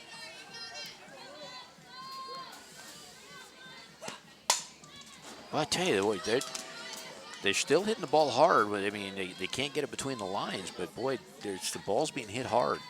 It is. But you're right, a lot of those hard ones have gone foul. Yeah, and then, I'm guessing that may be the game plan. Speed the bat up and then come back maybe with a change here. Yeah. Base hit. That's going to score a run for Minnesota. Minnesota is on the board. That's an RBI single for Rubelke. You watch this here, she just waits back on that ball and McGrath made a nice attempt, but wasn't there for her. We're going to change pitchers. That's the end of the line for Malloy for today's game. I shouldn't say that because in ASA she can come back, but she is now out of the game. 44 has now come in.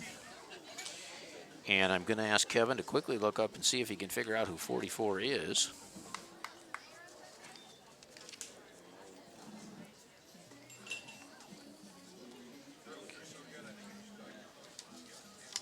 I think this might be the young lady we had a hard time last time. We didn't know 44 was. They didn't put we her didn't get any number. numbers on our rosters here that were handed in. So I am scrambling right now to try to find the the Mizuno team. But Kevin is going to go do that for me. I tried looking under All-American and didn't find it. Are they the first? Yes, there they are. And there is no 44. So, young lady's coming into pitch. We don't know who she is. Yeah, unfortunately, we like to give her some Let me credit, see, but is there, looking at the, I don't see, and I only see 2 pitchers Now listed batting for by the Magic, position, number and 4, neither Hannah one would be Mortensen. the gal. It could be Pat Moore. Tough No. to tell. it's not Pat Moore. Pat's a lefty. Okay. So Hannah Mortensen comes up. She's the DP for the Magic with a runner on first base. Comes in, throws a outside drop ball, which is fly ball out to right field, handled easily. That's always a nice start for a pitcher. 1 pitch, 1 out. And that first out, I don't know if there's any, I don't know, between baseball and softball, that first out is so big. It is. Because Yeah. it just takes so many things off the table. Yeah. And especially as a pitcher, like you said, where you're coming in, to be able to get that out relaxes you a little. Catherine Wertman's the hitter. She gets a base hit into right field.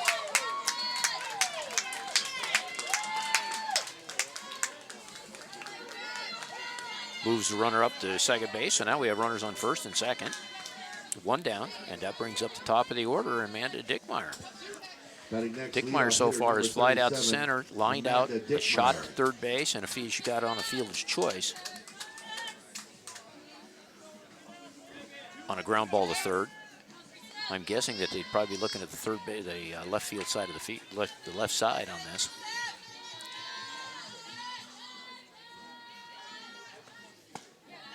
Boy, good movement there. Yeah. Just a Almost bit low. I wonder. I kind of almost wonder if that took the umpire a little bit by surprise.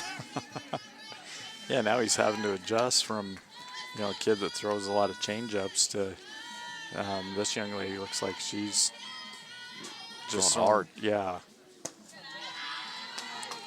Ball 2.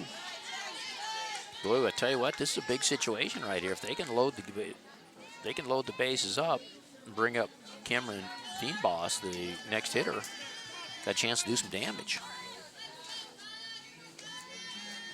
2 balls, no strikes.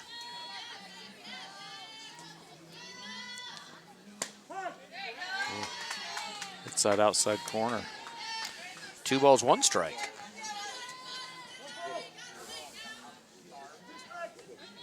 She looks like she likes to work the outside corner. Yeah. And I haven't seen any evidence yet, in the brief time she's been in.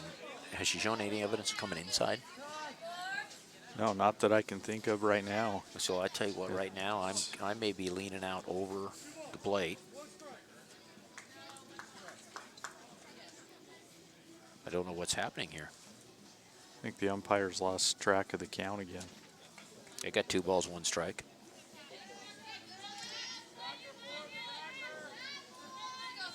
Yep. 2-1. 2-1.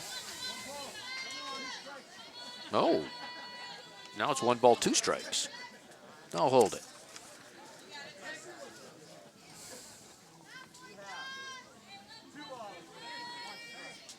Okay. This is hot out here for the umpire too. I'm looking at his back right now, and he is soaked in sweat. It's Winterburn is the pitcher. We have done our research. Our crack staff has come up with a name, and that is number 44 in the circle, Katrina Winterburn.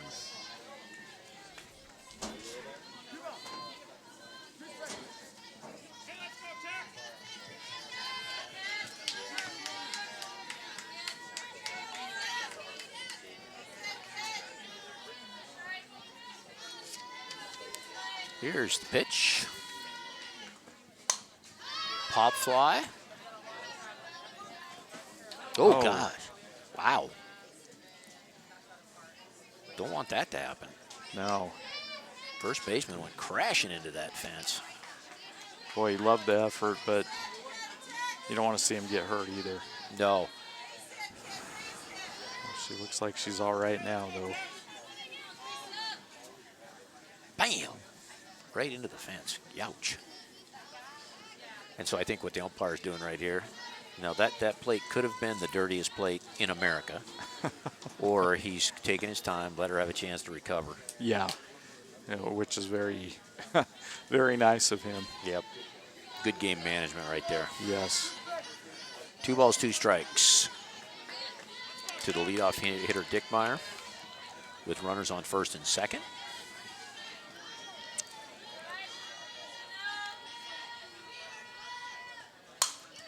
Fly ball to center field. Routine. Pulled in. Got the tag at second base.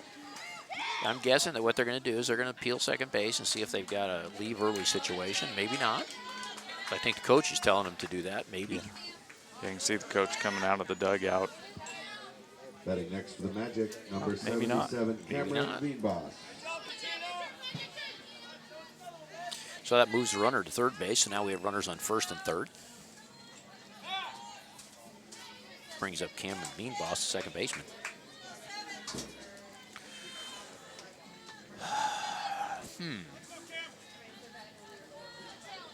I might have gone ahead and asked. You know, in this level of game, you know, if you could possibly get another out, you're out of the inning right now. You betcha.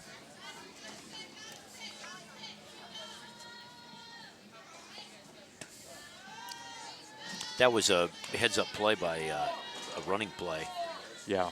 By Rubelke, because the center fielder did not get around behind the ball. No, she ended up catching the ball going away. Yeah. Yeah.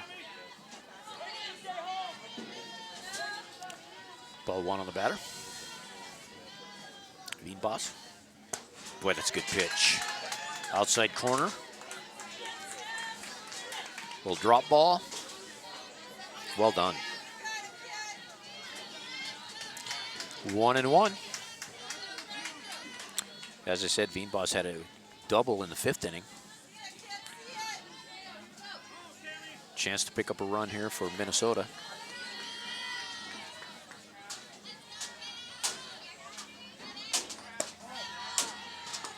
High on that one.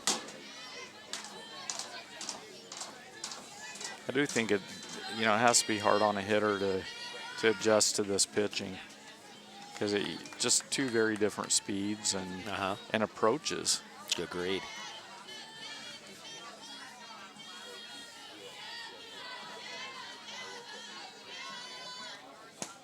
Although I will say, Kevin, that unless she pulls something out right now that I'm not expecting, she's shown, I haven't seen any off speed. No, nothing. So right now I can kind of eliminate that pitch. Yeah. Maybe sit on hard stuff. You're right. It might be something where she pulls it out right now. Nope. Just powers it across the plate. Looks like she might have, might be working the rise. A little bit. 2-2 right now. This is a good battle. Cameron Veenbos is up there battling, trying to stay in the count. Winterburn trying to end the inning.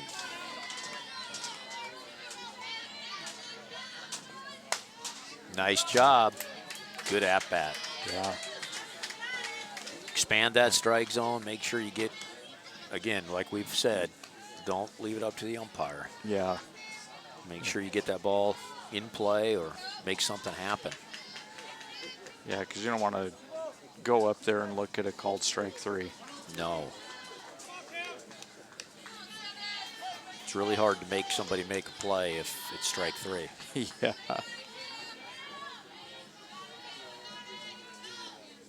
She broke out the change. She did come with the off speed, and the problem was it was a little bit too much of the plate. Well, yeah, that one unfortunately hung right in the middle there. Batting So next that to the brings Magic, us to number 33, 6-2. Talon McLaughlin.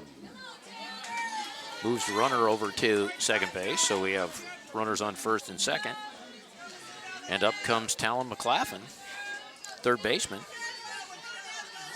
She's 0 for 3 at this point. Excuse me, 0 for 2. She's grounded out to the shortstop. And now she has popped out to Megan McGrath out at second base. But Minnesota comes up with a couple runs, makes this a little bit more interesting ball game. They are within range of a grand slam, so it's now 6-2 as we head into the top of the 7th inning. See that last out there, and one of the bad things is if you look at that pitch, it was a little bit outside, and that might be one where if you're McLaughlin, you know, she is an aggressive player, but maybe wait back and see if you can get something that's a little more in your zone. Because of what you said, you said that you need runs right now. You need lots of them. You know, I mean, it's great to get a single, Yeah, but if you can find something to drive, yeah, you know, and score a couple, that's a heck of a lot better. yeah, yeah. Because then you're looking at, you know, possibly a base hit and a run, and then you get some more hitters up, and So the Magic right there scored 2 runs on 4 hits. Coming up first in the top of the 7th Made the game a inning little bit for more All-American interesting going into the Mizuno, 7th inning. Number 16, Sydney Cross. Heading into the top of the 7th, the leadoff hitter, Sydney Cross. The winner of this game goes on to play for the 18U USA Softball National Championship. and it is one where Called strike. with the 2 teams that are here, where unfortunately they've lost a game, in order to win it, they're going to have to beat the Carolina That ball's team a shot. twice. Off the fence in center field. This is going to be a play at second. Oh, no. Couldn't pick up the ball cleanly. So Cross starts the inning off with a line drive double off the center field fence. Batting next, Off number Winterburn. 6, Taylor Walker. Correction. Off Mitchell.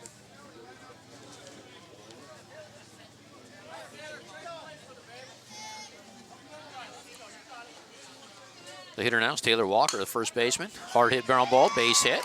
Probably not scoring there because, again, we're early.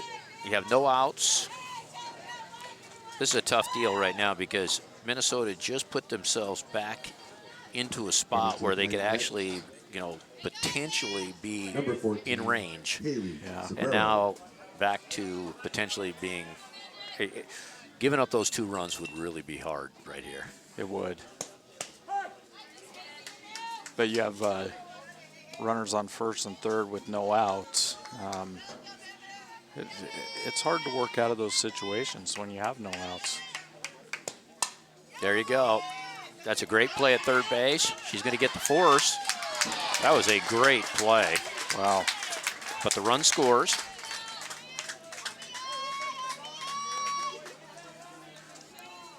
That was Talon McLaughlin right there with a great play. Diving stop, force at second base. Tell you, we've seen her make some Now batting number 42, very nice plays Megan this tournament. McGrath. Yes, we have. Megan McGrath's come in, and boy, is she hot right now. She is 3 for 3.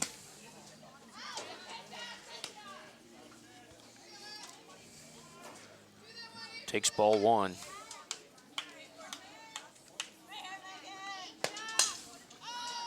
Hits the ball down the left field line. Wortman couldn't get to this one.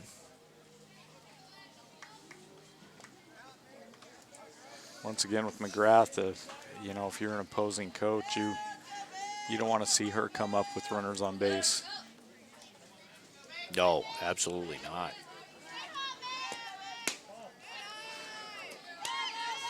Well, especially now, you know her confidence is sky high. She's 3 for 3. Yeah, yeah.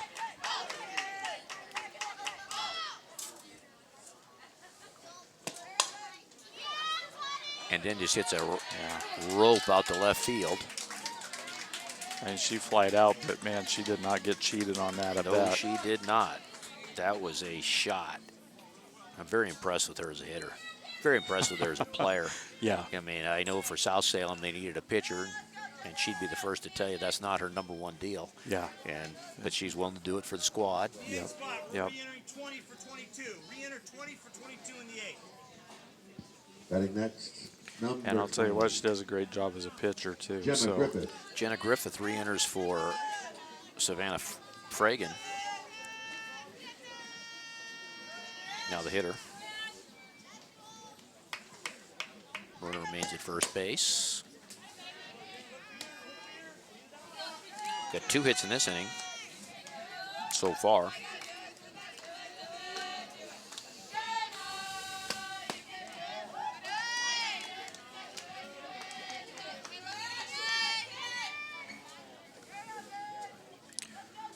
Two balls to Griffith.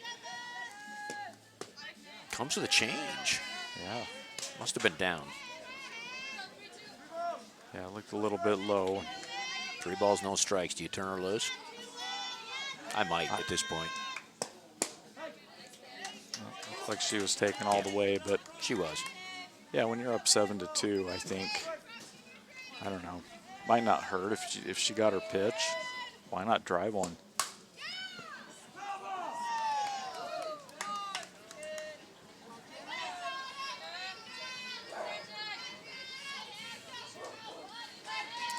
So that brings us to 3 balls, 2 strikes. 2 outs are in the book. And Mitchell is trying to get that 3rd one.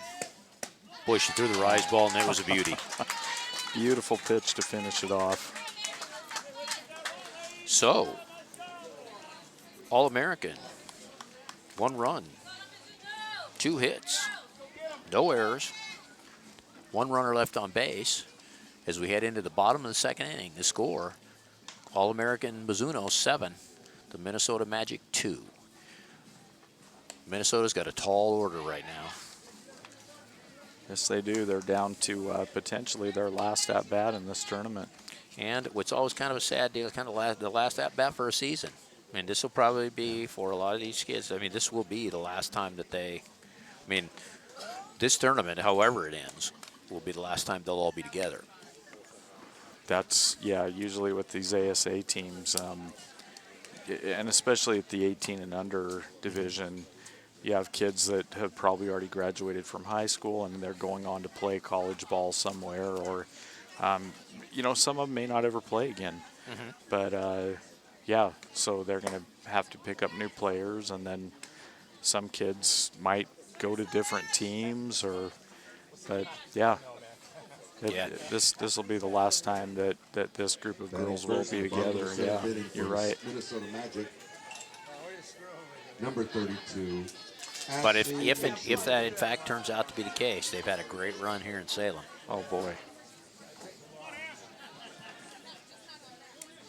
I'll tell you what, these 3 teams that are left here, from what I've seen of their play, and they're very deserving of being here. Yep. Good softball. Yes. Leadoff hitter is Ashley Mitchell, the pitcher. Her job right now is to get on base because they need runners and lots of them. So it would not surprise me, Kevin, if the instructions were take a pitch until take a strike. Make sure do not swing until you get a strike. Yeah. Get up there and be patient. Really make sure that you get your pitch. The solo homer right now really that's good, but it's not as Yeah. important as we got to get runs in bunches. Well, so much for that. F8, that's a line drive. Hard hit, well hit, nevertheless, out number 1. Shannon Motzko coming up. She's the catcher. Batting next, number 8, Shannon Motzko. Yeah, you need base hits, because the thing of it is you can't score 5 runs with 1 home run. No, So you need base runners. that's why that surprised me right there that she was swinging away. Yeah. Nice pitch. Dan, I think right there that's a good job. Hit her, take the strike. Okay, now game on. Yeah. But as a pitcher, she's also got to recognize that really the strategy at this point is to get people on base. That's straight up. That should be out number 2 if the catcher doesn't fall down, and she doesn't.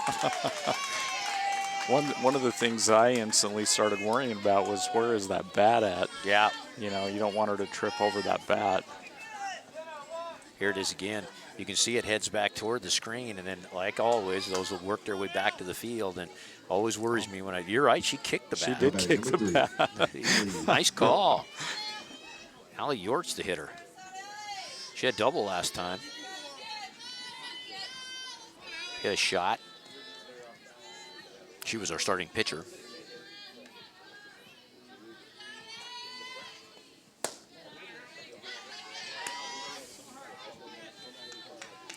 Winterburn right now wants to just get ahead. If they're gonna beat you now, make them beat you 1 base at a time. Yeah. And don't help them at all. No, you want to shut it down right here.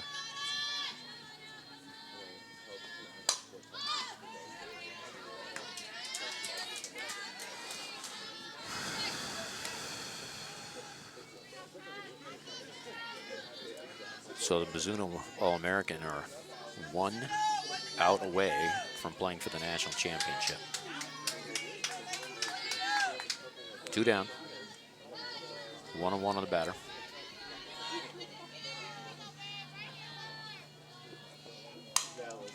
Off speed, boy, what a nice play down. That's a base hit right there. Yeah. I'll tell you what, she made a great play, but you know, it was so deep. It was so deep in the hole there that would have been very hard to make that play. Yeah. Batting for the Magic, Boy, it's a number nice pickup. 7, She Megan fielded the ball so Rubicki. well, but just it's hard to get anything on that throw. Yeah. Megan Rubelke's up. She had a base hit last time. Runner on first base, 2 down.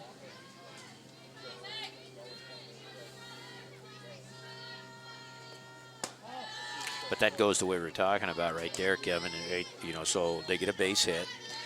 My attitude is, if I'm the All-American Mizuno, if you can string 15 of those together, Yeah. then okay. But I don't think you probably can. Yeah. So let's just keep going after the hitters and make them hit the ball. Exactly. Because if they hit the ball somewhere, you got a chance. That one right there, you know, she was safe, but they definitely had a chance. They did. So yeah. throw strikes, go after them. Yeah. You don't want to mess around here. And like I said, I mean, you're going into potentially playing for the national championship, and as the All-American team, you're going to have to win. You're going to have to beat Carolina twice. This right here could be it.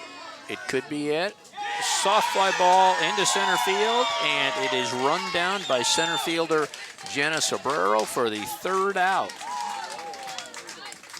So in the bottom of the 7th inning, there are no runs on 1 hit, no errors, and 1 runner left on base. The final score here at Wallace Marine Park, with the winner going on to the national championship, is All-American Mizuno 7 and the Minnesota Magic 0.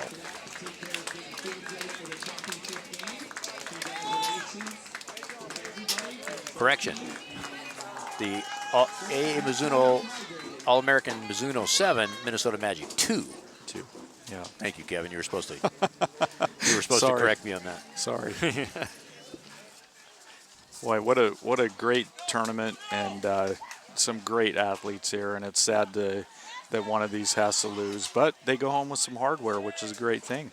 It is a great thing, and they've had a great run. And thank you, everybody. And our first national championship game will be coming up and an if game to follow if necessary.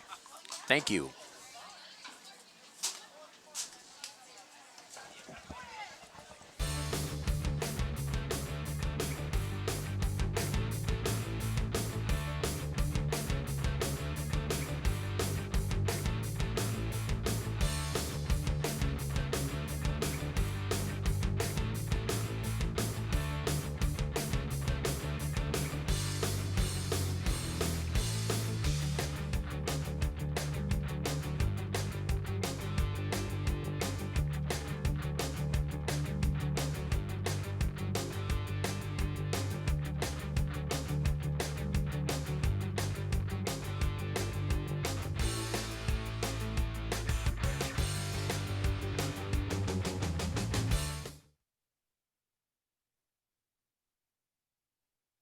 I thought about for a second saying watching, but That second's over. yeah.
All right, we're going to get started here for the third place of the 2017 USA 18A Girls National Fastpitch Championships, the Minnesota Magic. So in a second here, we're going to hand them their individual awards, and then we're going to do some quick pictures out here, and then afterwards, after they clear their dugout, we're going to take them over in front of the USA banner with their official photographer and take the official photography picture for that. First of all, ladies, congratulations. You finished third in the nation, and as I've been telling several people, that is right, third in the nation.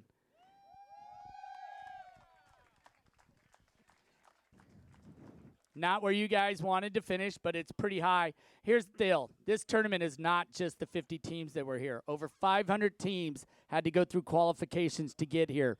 50 teams came here, and you guys finished third, and you guys battled very hard. We want to thank you for coming, for Salem, for all our sponsors and going around to the restaurants and hotels. And just thank you guys for coming out to Salem, Oregon. I'm going to let Rick real quick. Nope. Okay. USA Softball always would like to thank you. Okay, I'm going to give this to Penny. She's going to call your name. Oh, yeah. Oh, the other thing. You have already qualified for next year's national championships. That's the good news. The next good thing, it is in Salem, but it's in Salem, Virginia, other side of the country. We call them the other Salem when we're at our USA conferences. So I'm going to give this to Penny. She's going to introduce all of you. You're going to come by. Rick and I will shake your hands, and Maggie will hand you your plaque, and Cameron's going to hand you a bag tag for you to use on your bags to show you were here. Thank you. Okay, sure. You don't have to. We'll do that later. Okay. First up, we have Allie Yort.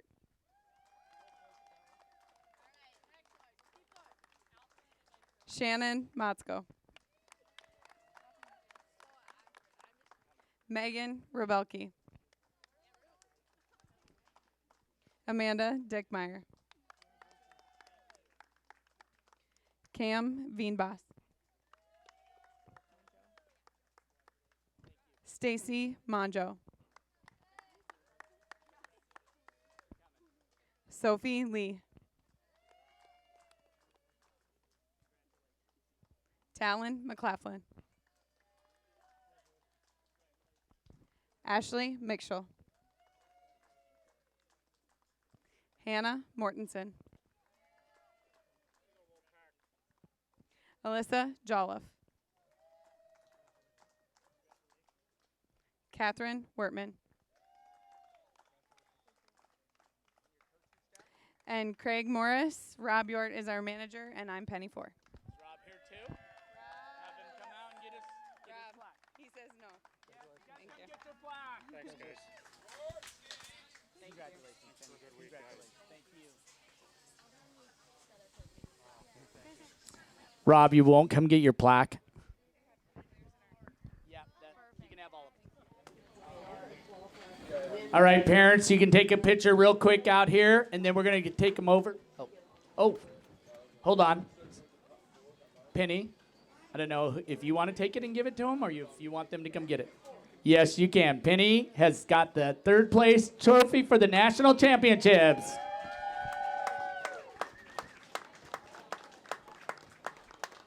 Congratulations, Minnesota Magic.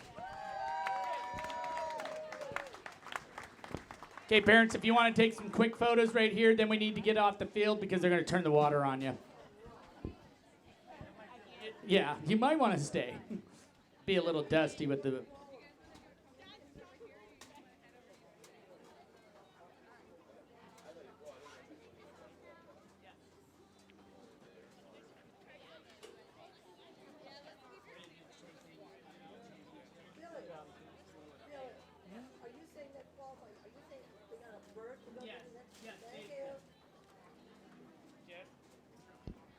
Just to let you know, you have an official berth to next year's Nationals.